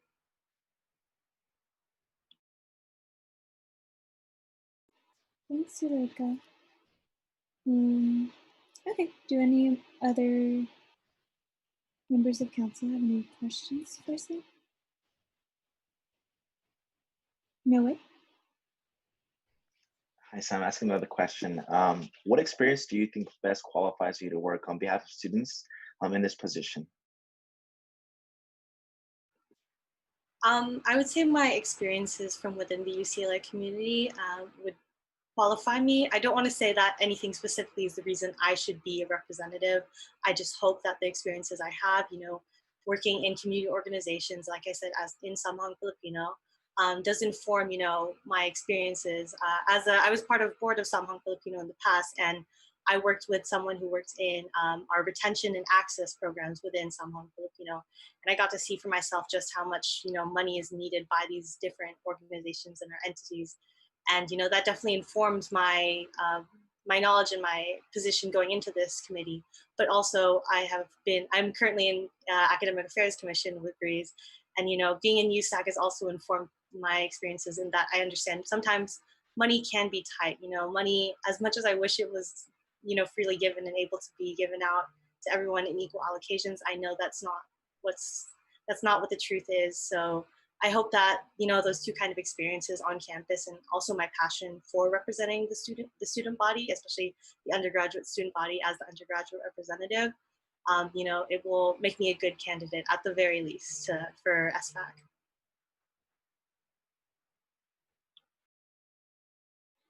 Thanks, Sam. Okay, awesome. Do any council members have any other questions?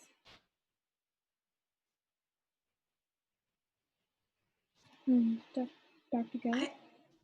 Having just termed off of SFAC and understanding the challenges that the committee faces in good years, and especially the challenges that it will be facing in the next couple of years, I want to thank you for your willingness to take on what's going to be a very challenging position, but also reassure you that, assuming you're appointed, that the returning student and administrative members and the advisors will make sure that you have all of the information and the understanding you need to be successful in that role.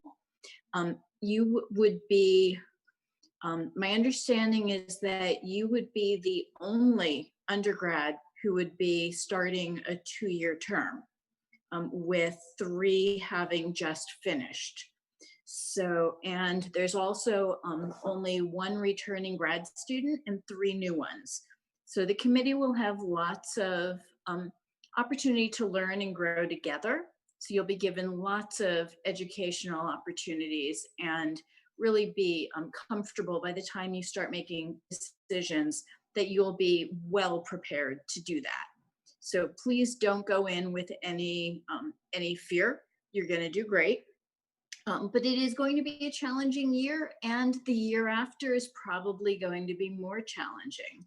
As we deal with the financial impact of COVID on the institution, you may be asked to be part of making some very difficult decisions, not necessarily about how funds are allocated, but about how reductions in funding are made. And so know that whatever you do, there will be people who will disagree with your decisions. That's okay. No one will ever be 100% of the same opinion, but I'm very confident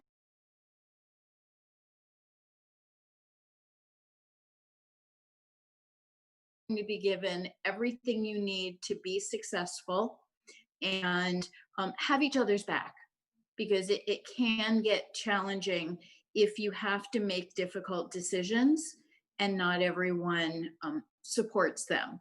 Know that the administration at least will know that you made the decisions you've made, whatever they are, with students' best interest in mind and with an understanding that they're difficult decisions. But again, I thank you for being willing, and I wish you a rewarding experience.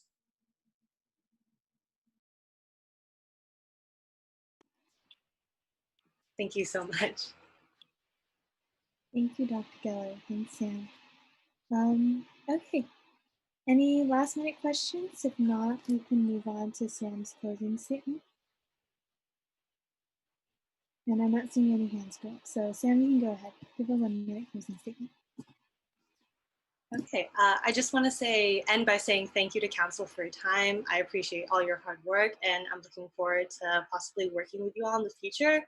I hope that based off of what you've heard, you're at least a little bit confident that I could be a good representative for our UCLA undergraduate community. Although I have a lot to learn, I am willing and ready for the challenge. I promise to always make sure I listen to those in the community and to represent our concerns accurately. I also promise to never act like the sole voice to represent UCLA undergrads in SVAC and to always include the community in the work I do. I would honestly not be who I am today without my community, and I'll make sure to never forget that. So thank you all so much. Thank you, Sam. Okay, awesome. We can move on to council deliberations. Do any members of council have any comments, questions, statements you'd like to make?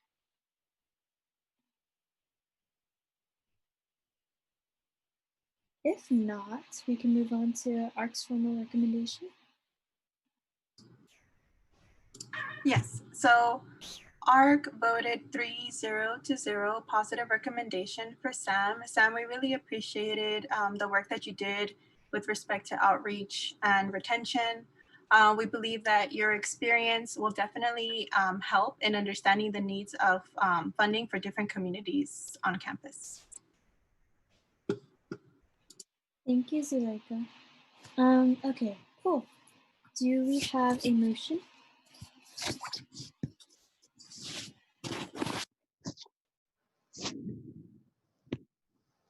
I motion to appoint Sam Salamida to the SVAC committee.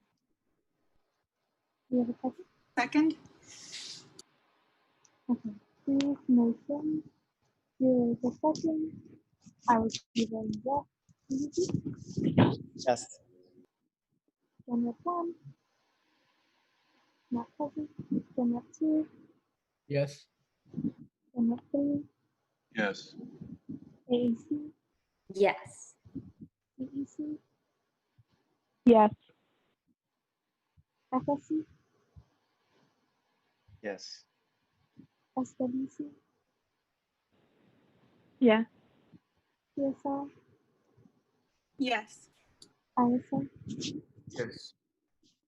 Cool. With a vote of 10 to 0, the motion passes and Samantha Cooney is appointed to the Student Fee Advisory Committee. Congratulations, Dan. Thank you, everyone.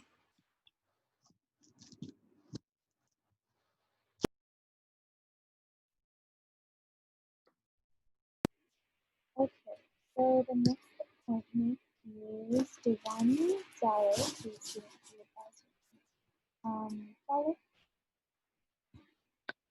Yeah. Okay. So Devaney really impressed us with her commitment to ensuring that there is representation from transfer students and a transfer voice on SBAC, as that is something that has been lacking in the past. And along with that, she definitely had a really good understanding of what SBAC is supposed to do and like the different services that are funded and the different units that are funded by SBAC. She also had relevant experience with like setting aside personal biases during like funding allocation processes and decision making processes, and ensuring that decisions made benefit entire communities as a whole, and the entire student body as a whole. So with that, I'll hand it off to Devaney. Hi everyone, my name is Devaney. My pronouns are she, her, hers. I'm a second year transfer student and a fourth year rising senior, I think. And I major in sociology. And I'm really interested in SFAC because I specifically really want to work to bridge the gap between transfer students and give them a voice to amplify their needs. And I'm sorry? Oh, okay. So with the 2-year limit, many transfer students come into UCLA in oblivion, not knowing the direct impacts USAC has on them, and especially in regard to SFAC. SFAC is here to help these vulnerable populations and help vulnerable student resources, yet this is the first year that they're actually allowing to appoint a transfer student, and the Transfer Center has been struggling to find funding despite transfers making more than 30% of undergraduate population. So as part of SFAC, I want to work with the Transfer Center and create a change for transfer demographics to help transfer students understand the process of SFAC and USAC and the impact it creates for them by engaging them in what is happening with their student fees. I want to make SFAC budgets more accessible and transparent by reaching out to UCLA students, by spreading visual aids on budgeting, referendums, and etc. to transfer and other vulnerable populations of social media and other student fee funded programs. Not only that, but I've had some experience on the funding advisory board, on the residential government student council, and advocated on the behalf of the transfer demographic and second year demographic as Reber Terrace president. And with that experience, I really feel that I can help advise what vulnerable student communities need as a necessity here at UCLA and help them thrive at UCLA. So yeah. Thank you, Devaney. Okay, with that, we can move into council Q&A. I see Justin's hand up. What's up, Devaney? I just wanted to ask if you could expand a little bit on your plans to kind of make budgets more accessible and transparent to students, and maybe even expand and talk a little bit more about the visualization kind of stuff you were talking about. Yeah, of course. So I feel that a big part of why SFAC and USFAC is not really known to transfer students and to the transfer population is mainly because it's not really a transparency problem, but more an accessibility problem. It's really difficult to navigate SFAC's website and any USAC information. And one of the ways the Transfer Center has been able to reach out to their transfer demographics successfully is through their social media page and been able to kind of get a lot of active users from that. And so what I would like to do is create visual aids on budget breakdowns, where budgeting is going for the 2021 academic year, what that means for transfer students in the transfer community, how they can help, and just really visual aids with kind of like graphics and designs to help accessibility needs as well. We need to think about our accessibility students in the Transfer Center as well. And overall, And these graphic designs will be very simple, plain forward, just explaining in digital graphicking, like what it is as a social media Instagram post or social media Instagram story. Thanks, Justin. Thanks, Stephanie. Yeah. Zuleika and then Noe. Hi, Stephanie. Thank you for joining us tonight.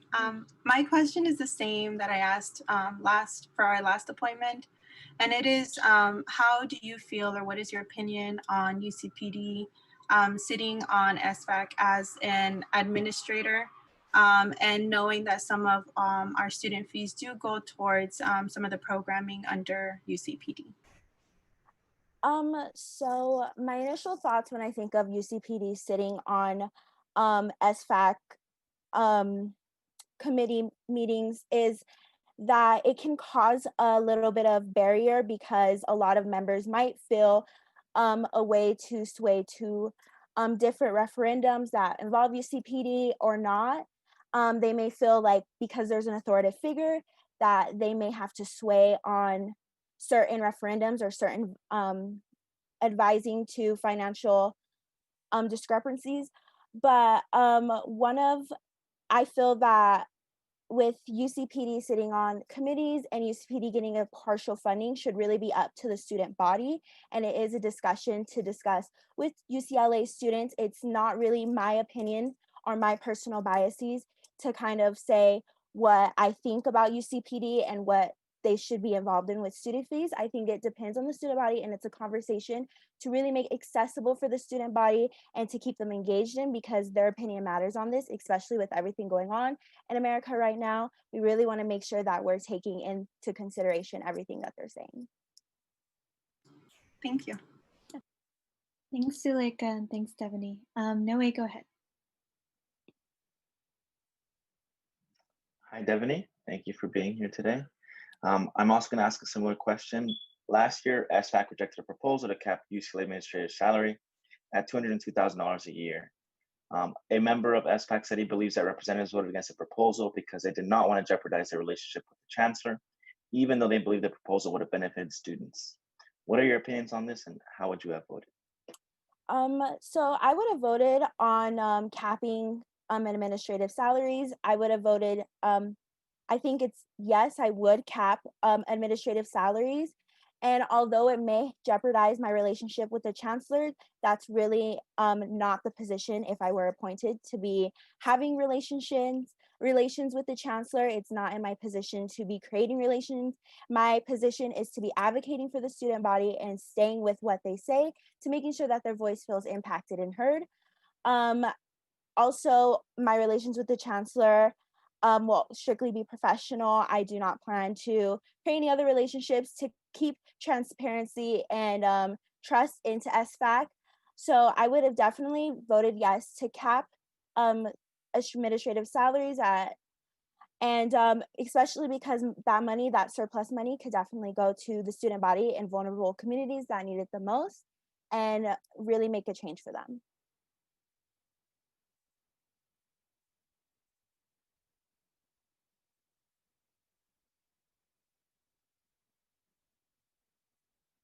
Awesome, thank you. Do any council members have any other questions?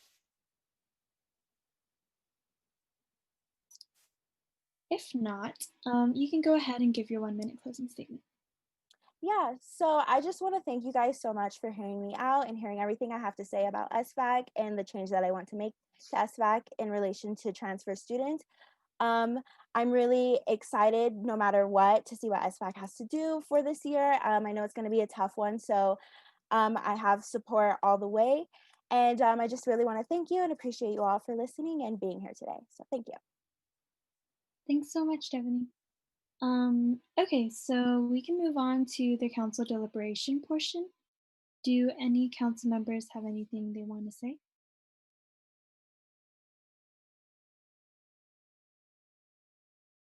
Okay, if not, we can move on to ARC's formal recommendation. Thank you, Emily. Our recommendation was a vote was a 1-to-1-to-1 vote, which was a no recommendation. And the reason that we voted that way is because we wanted to learn a little bit more about you, Devaney. And I believe that this interview process really gave us more insights on who you are and yeah, just the amount of knowledge that you have. We were very impressed though with the skills that you built in your community college and your funding experiences. And so we're happy that we were able to get more information from you. And yeah, we're just really looking forward to see what you can do in the space. Thank you. Awesome. With that, do I have a motion? Yeah. Devaney, how do you say your last name? That's actually my middle name. My last name is Matcham. I have my middle name for some reason on here, but it's Devaney Zure Matcham. Okay. Then I motion to approve, or I motion to appoint Devaney Zure Masham to the Student Fee Advisory Committee. Thank you. I second. Okay. Justin appoints Zuleika. Justin motions, Zuleika seconds. I will be voting yes. EVP? Yes. Gen Rep 1, not present. Gen Rep 2, Yes. Gen Rep 3, Yes. AAC, Yes. CEC, Yes. FSC, Yes. SWC, Yes. TSI, Yes. ISI. Oh, he's not present, so. With a vote of 9-0, Devani Macham is appointed to the Student Fee Advisory Committee. Yay, thank you so much. Awesome. We're really, really excited to see what you do. I'm super excited too, so I can't wait. Awesome. Okay, moving on to our last appointment of the night. Woo! So our last appointment is going to be Bradley Alvarado to the Student Fee Advisory Committee. Lalo?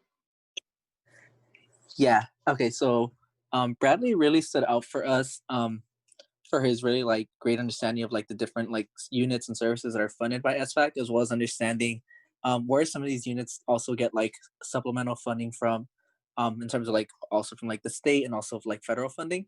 So we felt that was really good because it felt like he really understood where the needs would be for specific units on campus and would really be able to use that in the decision making process and show that he had already done that prior research as to what services are funded through SFAC.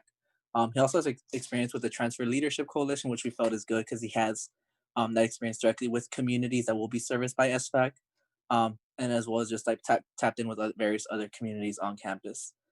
And yeah, with that, I'll hand it off to Bradley.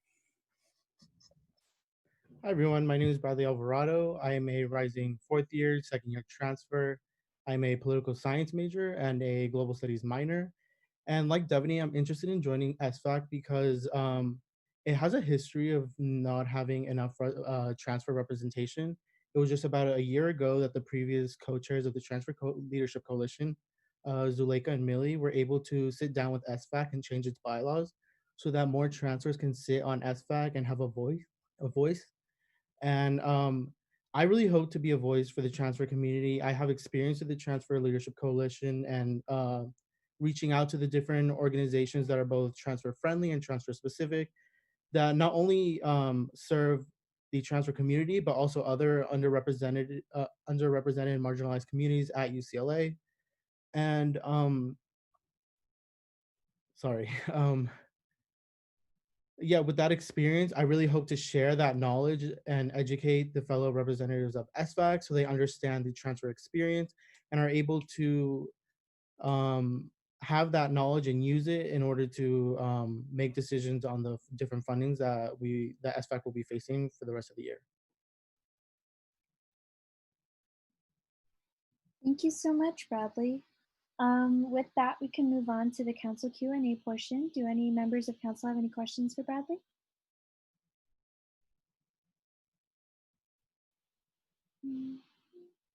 All right, I see Justin. Yeah, hey Bradley. A similar one. I asked the former appointments. I kind of wanted to ask you, what do you think is the role of the different units and departments that are funded in being transparent with how they're spending their student fees?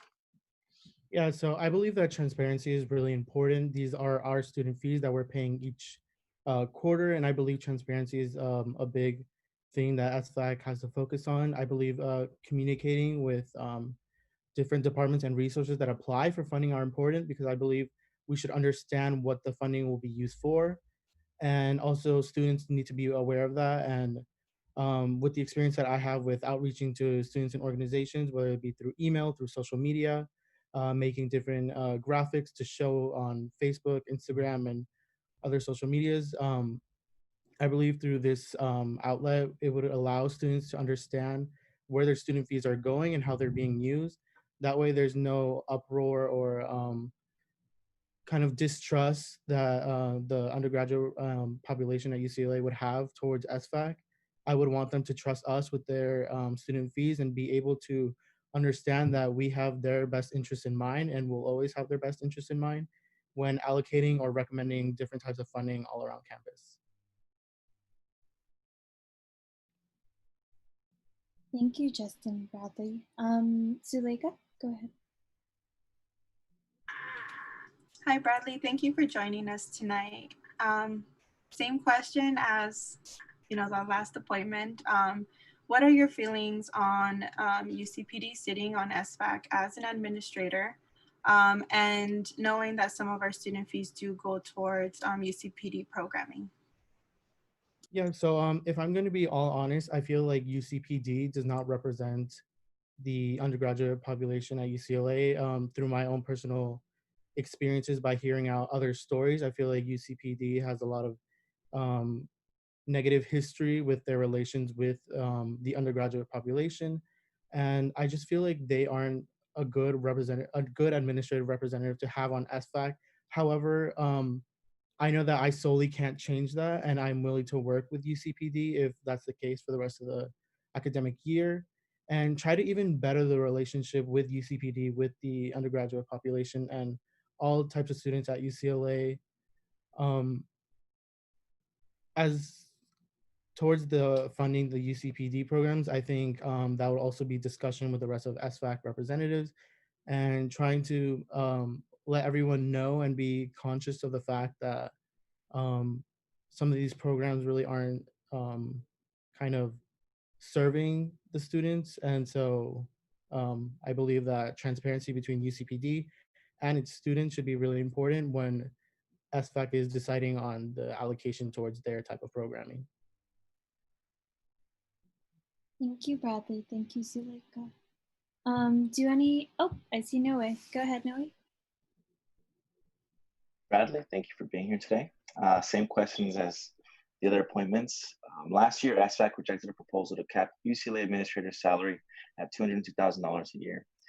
A graduate student and member of SFAC said he believes representatives voted against the proposal because they did not want to jeopardize their relationship with the chancellor, even though they believe the proposal would have benefited students.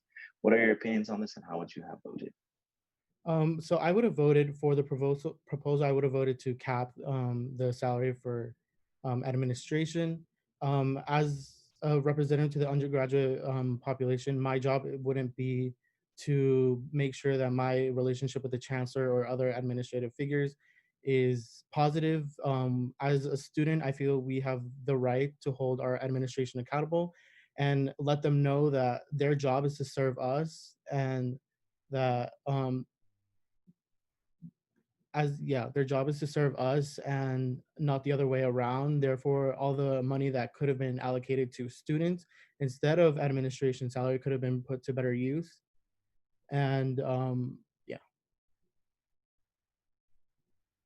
Thank you, Noe. Thanks, Bradley. Any last questions for Bradley from council? Okay, if not, we can go ahead and move on to your closing statement, Bradley. Do you want to give a 1-minute closing statement? Yeah, I just wanted to say thank you all for having me tonight. I know it's getting late. I really appreciate the time and you've put into hearing me out. And if I am to be appointed, I really hope to not only bring a transfer voice, but other underrepresented voices. I myself identify with many different communities, and I hope to bring knowledge of those communities into SFAC and allow other representatives on SFAC to have an open mind when deciding on allocations and recommendations of funding. And I hope I've been able to convince you of that. Thank you. Thank you so much, Bradley. All right, we can move on into the council deliberations. Do any members of council have anything they want to say?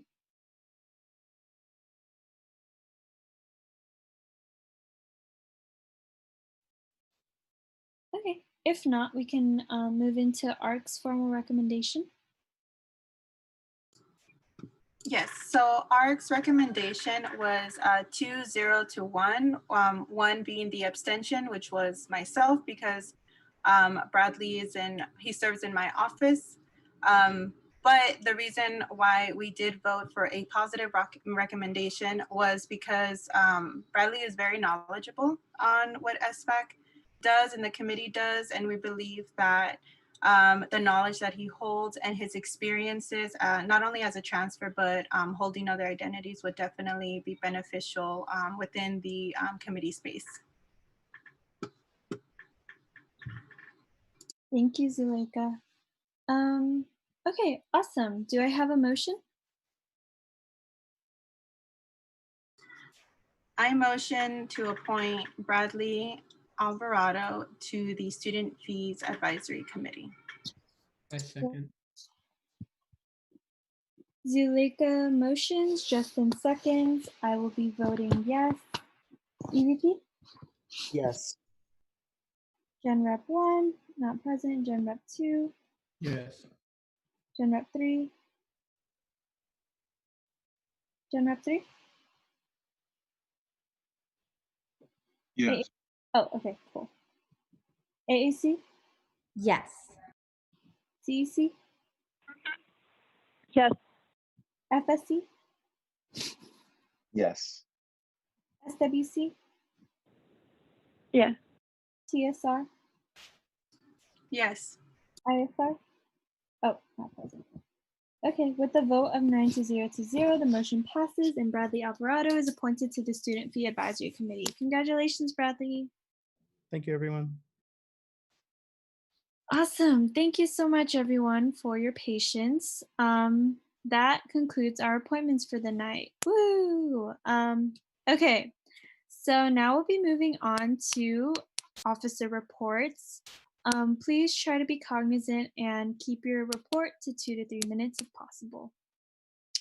Is there anyone here from the Office of the President as a proxy? Okay, if not, then I will give my officer report. Okay, so yesterday my office released our transparency report talking about what our office has been working on starting from when I was elected to the end of summer session A. We're hoping to release these just to make sure the student body knows like what everyone is working on and what we're doing to advocate for students, and as well as like progress on my platforms. My Put Workers First committee is working with Gen Rep 2's office as well as the Office of the President on creating a student worker resource guide.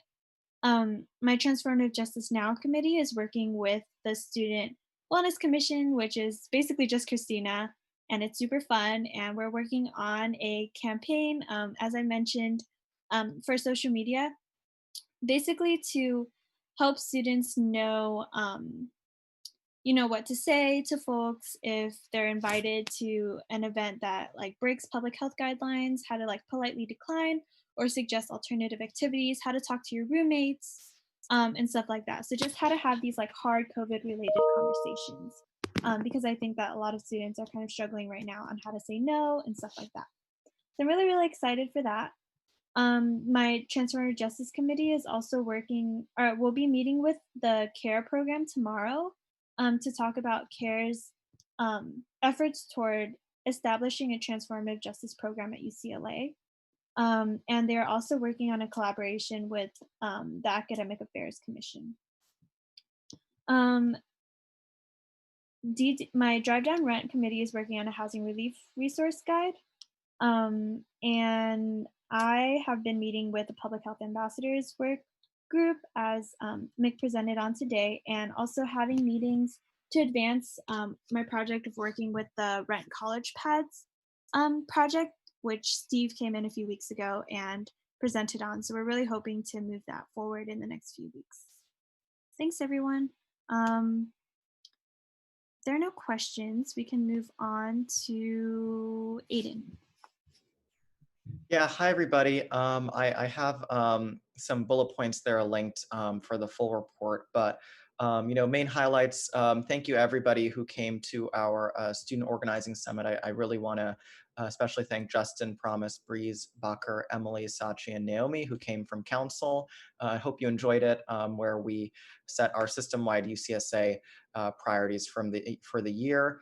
Was also grateful at that summit to be elected to be president of the UC Student Association. So for the past 2 weeks, I've just been kind of getting into that role and getting my bearings and starting with some engagements with that. And in this role, hoping to really elevate our UCLA campus concerns to a new level.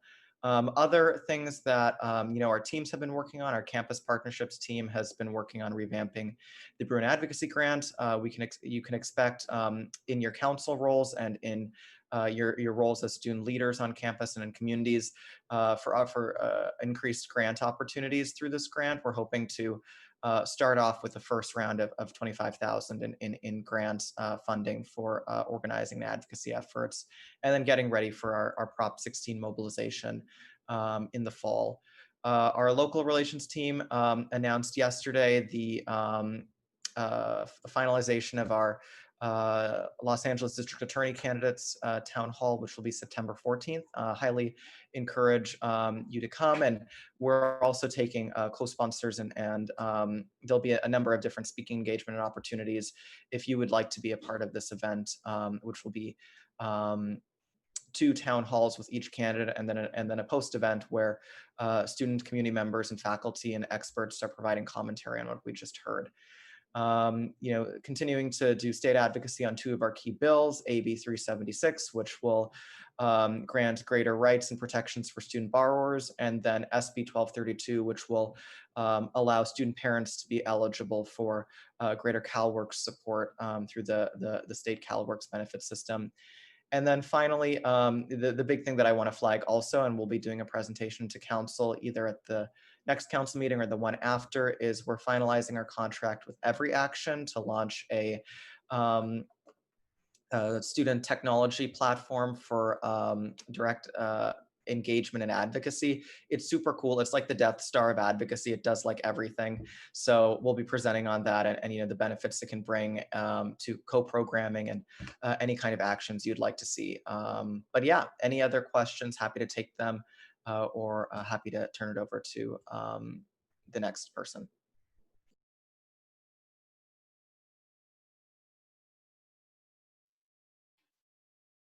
Awesome, thanks, Aiden. I think Gen Rep 1 is still not here, so we can move on to AAC. Hi everyone. So I guess I'll just give a quick little update on what's been on in my office. So for one, as y'all know, we finished our academic senate interviews and everything. We're finalizing a couple of more because we wanted to make sure that we have more transfer voices in senate. But we had a lot of strong applicants, and unfortunately not everyone can get appointed, but we're really excited with the senators. Hopefully that will get approved in the coming weeks.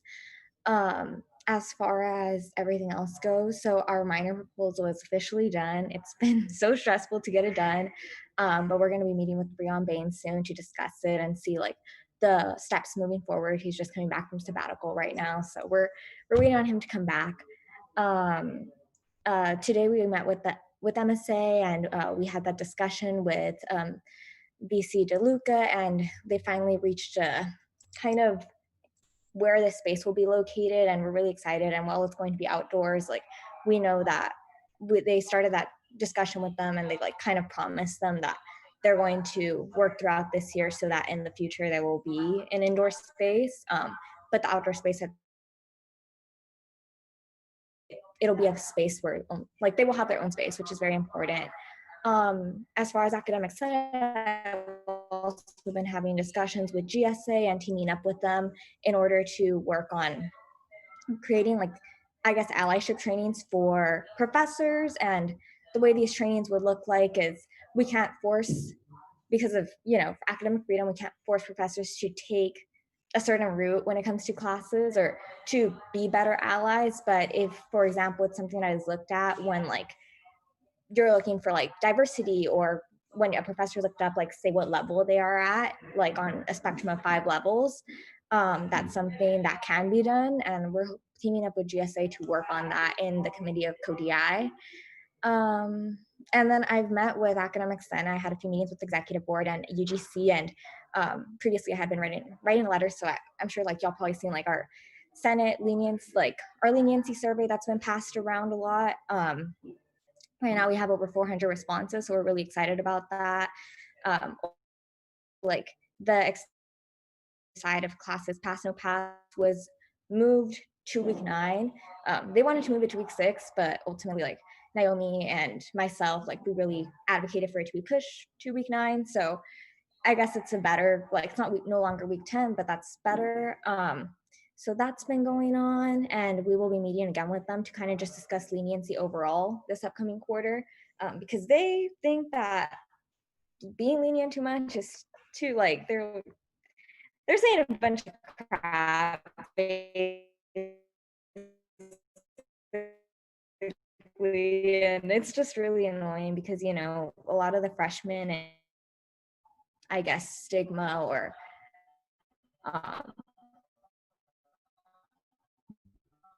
idea that they have. And then there's and then finally there's 2 projects that are going to be coming out of AAC as a whole. One of them is going to be our freshman transfer guide that I've been working on with SWC FAC and TSR. We're really excited about that. That should be coming out soon. It's pretty lengthy, like 35 pages of just like different information we've compiled for students on how to adjust as an incoming freshman or transfer that we think is really relevant. And we've also been doing a lot of work surrounding like broadband, and that I've been doing with, again, TSR, FAC, FSC, and broadband. And I've been having like a lot of conversations with like the library to kind of create a new program, and because they do offer MiFis on laptops and everything, but it's not really comprehensive. So we came up with like a really cute name and like suggested it to them, and it's going to be called Bruins Connected. So they're working on revamping that site to make it more accessible to students.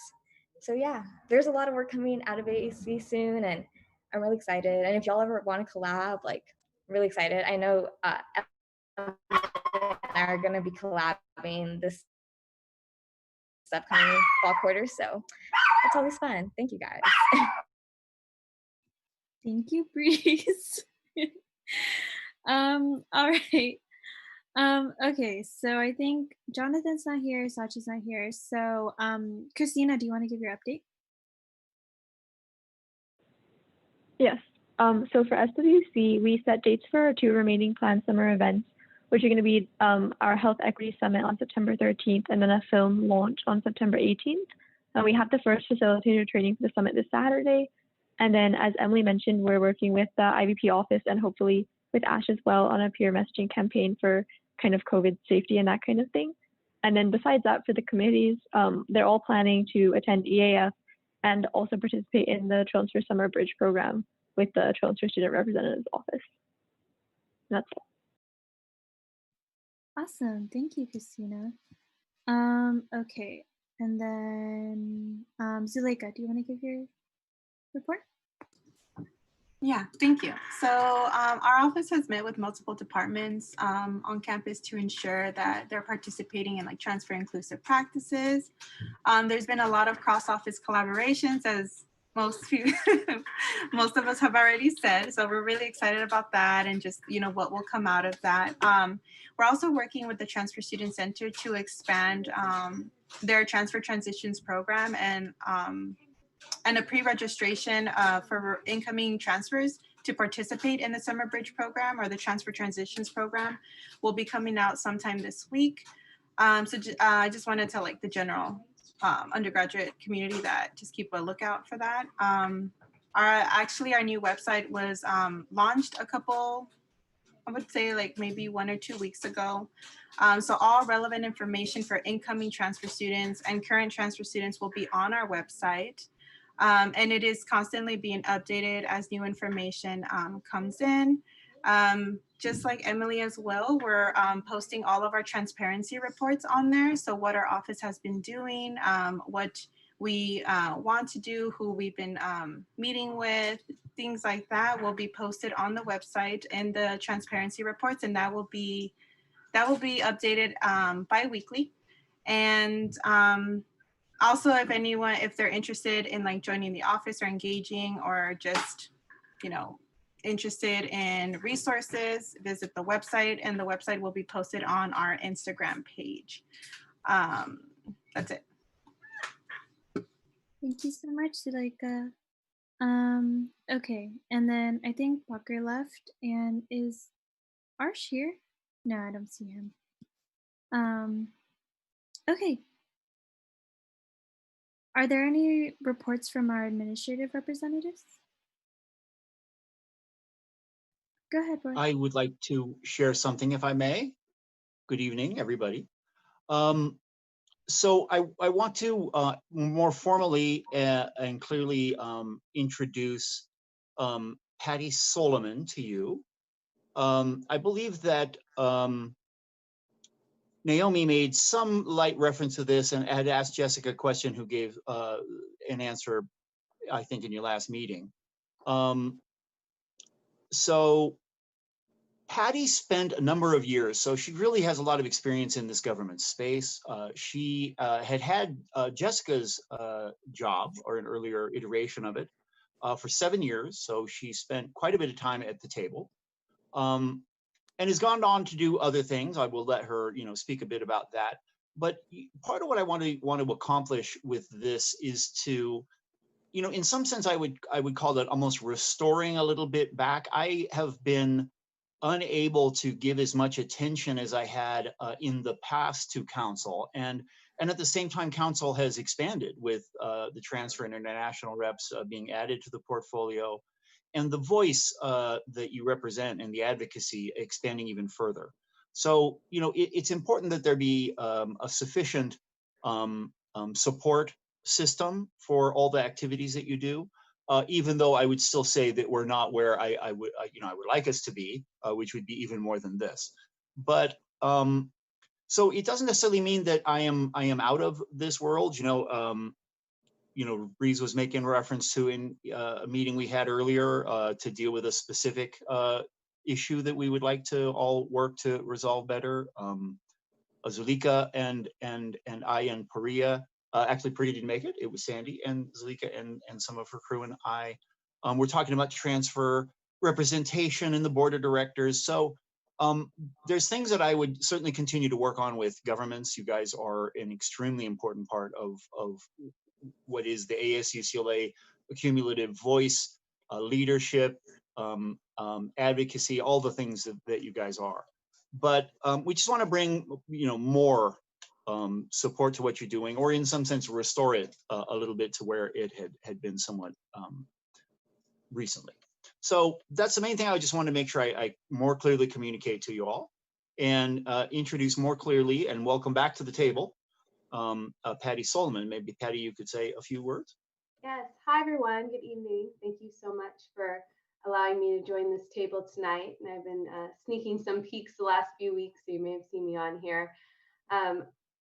it feels so nice to be back at the council table. It's amazing the work that council does. And I really look forward to this year working with you all to help provide support and guidance and really help initiate your goals as you work through your council year. So just to give a little bit of feedback about myself, I started working at UCLA in 2006 in the events division, and then had the opportunity in 2009 to work in student government, and absolutely loved working with the student leaders and all of the opportunities that really allowed me to bring to my career. So I then was able to have the opportunity to go to UC Irvine for a couple of years to be the student director of their campus organizations.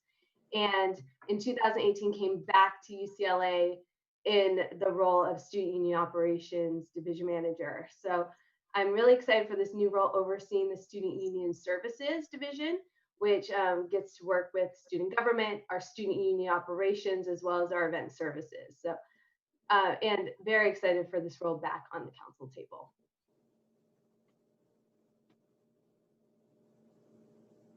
Thank you so much, Patty. Of course, and I'll throw my email in the chat just so everyone has it. And if you ever need anything, feel free to reach out, and look forward to working with you all. We really look forward to working with you as well. Thank you so much. Are there any other admin reps?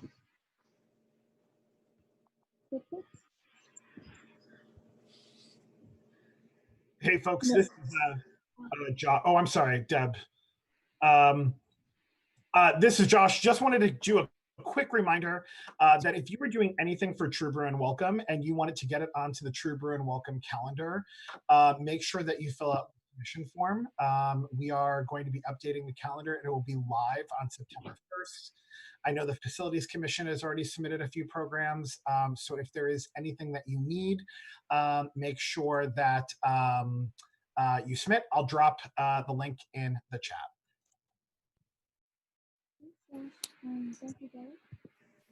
And I don't have anything to report, but it's always nice to see you on Tuesday night.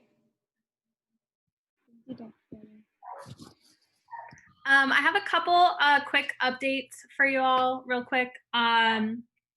So just some reminders from SGA. Make sure that you send your list of staff that you're hiring and plan on stipending in your office to Irma.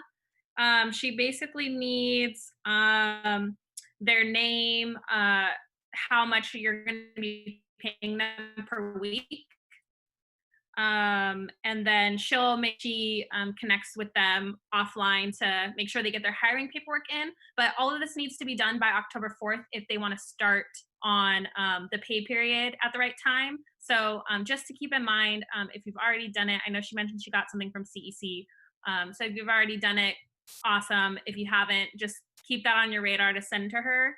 And then same thing with your appointments. As you're appointing students who are receiving stipends, make sure that they get the hiring paperwork to fill out as well, so that they can basically start on the pay period at the right time and make sure that they're getting paid. Because you know, sometimes when the paperwork gets delayed, then they're already doing the job and in the role, but they're not getting paid for that work. So it's just really important to make sure that all the paperwork is in and correct and there's no issues.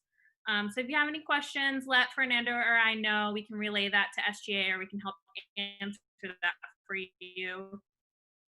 And then I'll be dropping a couple links and documents in Slack for you all. We need to get signatory forms for everyone, mostly for your funding sources. When you have to sign off on recs and things like that, we usually have a hard copy signature sheet we pass around. But since we're having to do it all virtually, we'll just have you each independently fill out a signatory sheet to submit to SGA, and they'll use that to basically verify your signature when you sign off on rec forms. So just make sure if you can't print it out and hand sign, or you don't have a good copy of your signature, just make sure that whatever signature you use, it's consistent every time you sign a rec, just so that they can go ahead and verify that for you. But I'll drop all that info in Slack as well, and I'll pin the sheet so that you can fill it out for your office.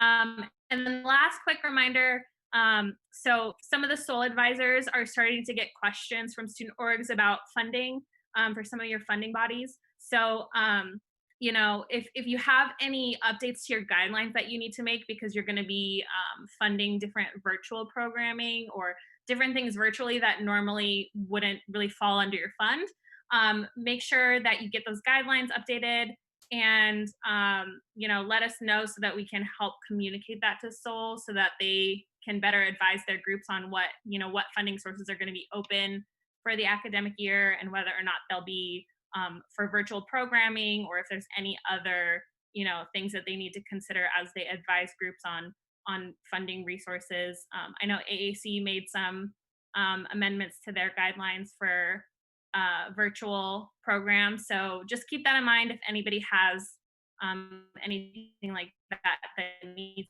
to go through council to be formally approved, and then you know, just send us a note in Slack or an email, and we'll make sure that all that info gets over to the SOL advisors.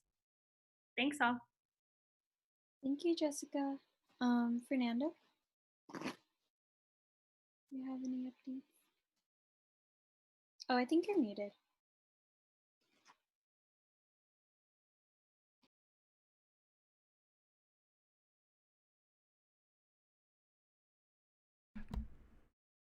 Got it. Okay, can you guys hear me now? Got it.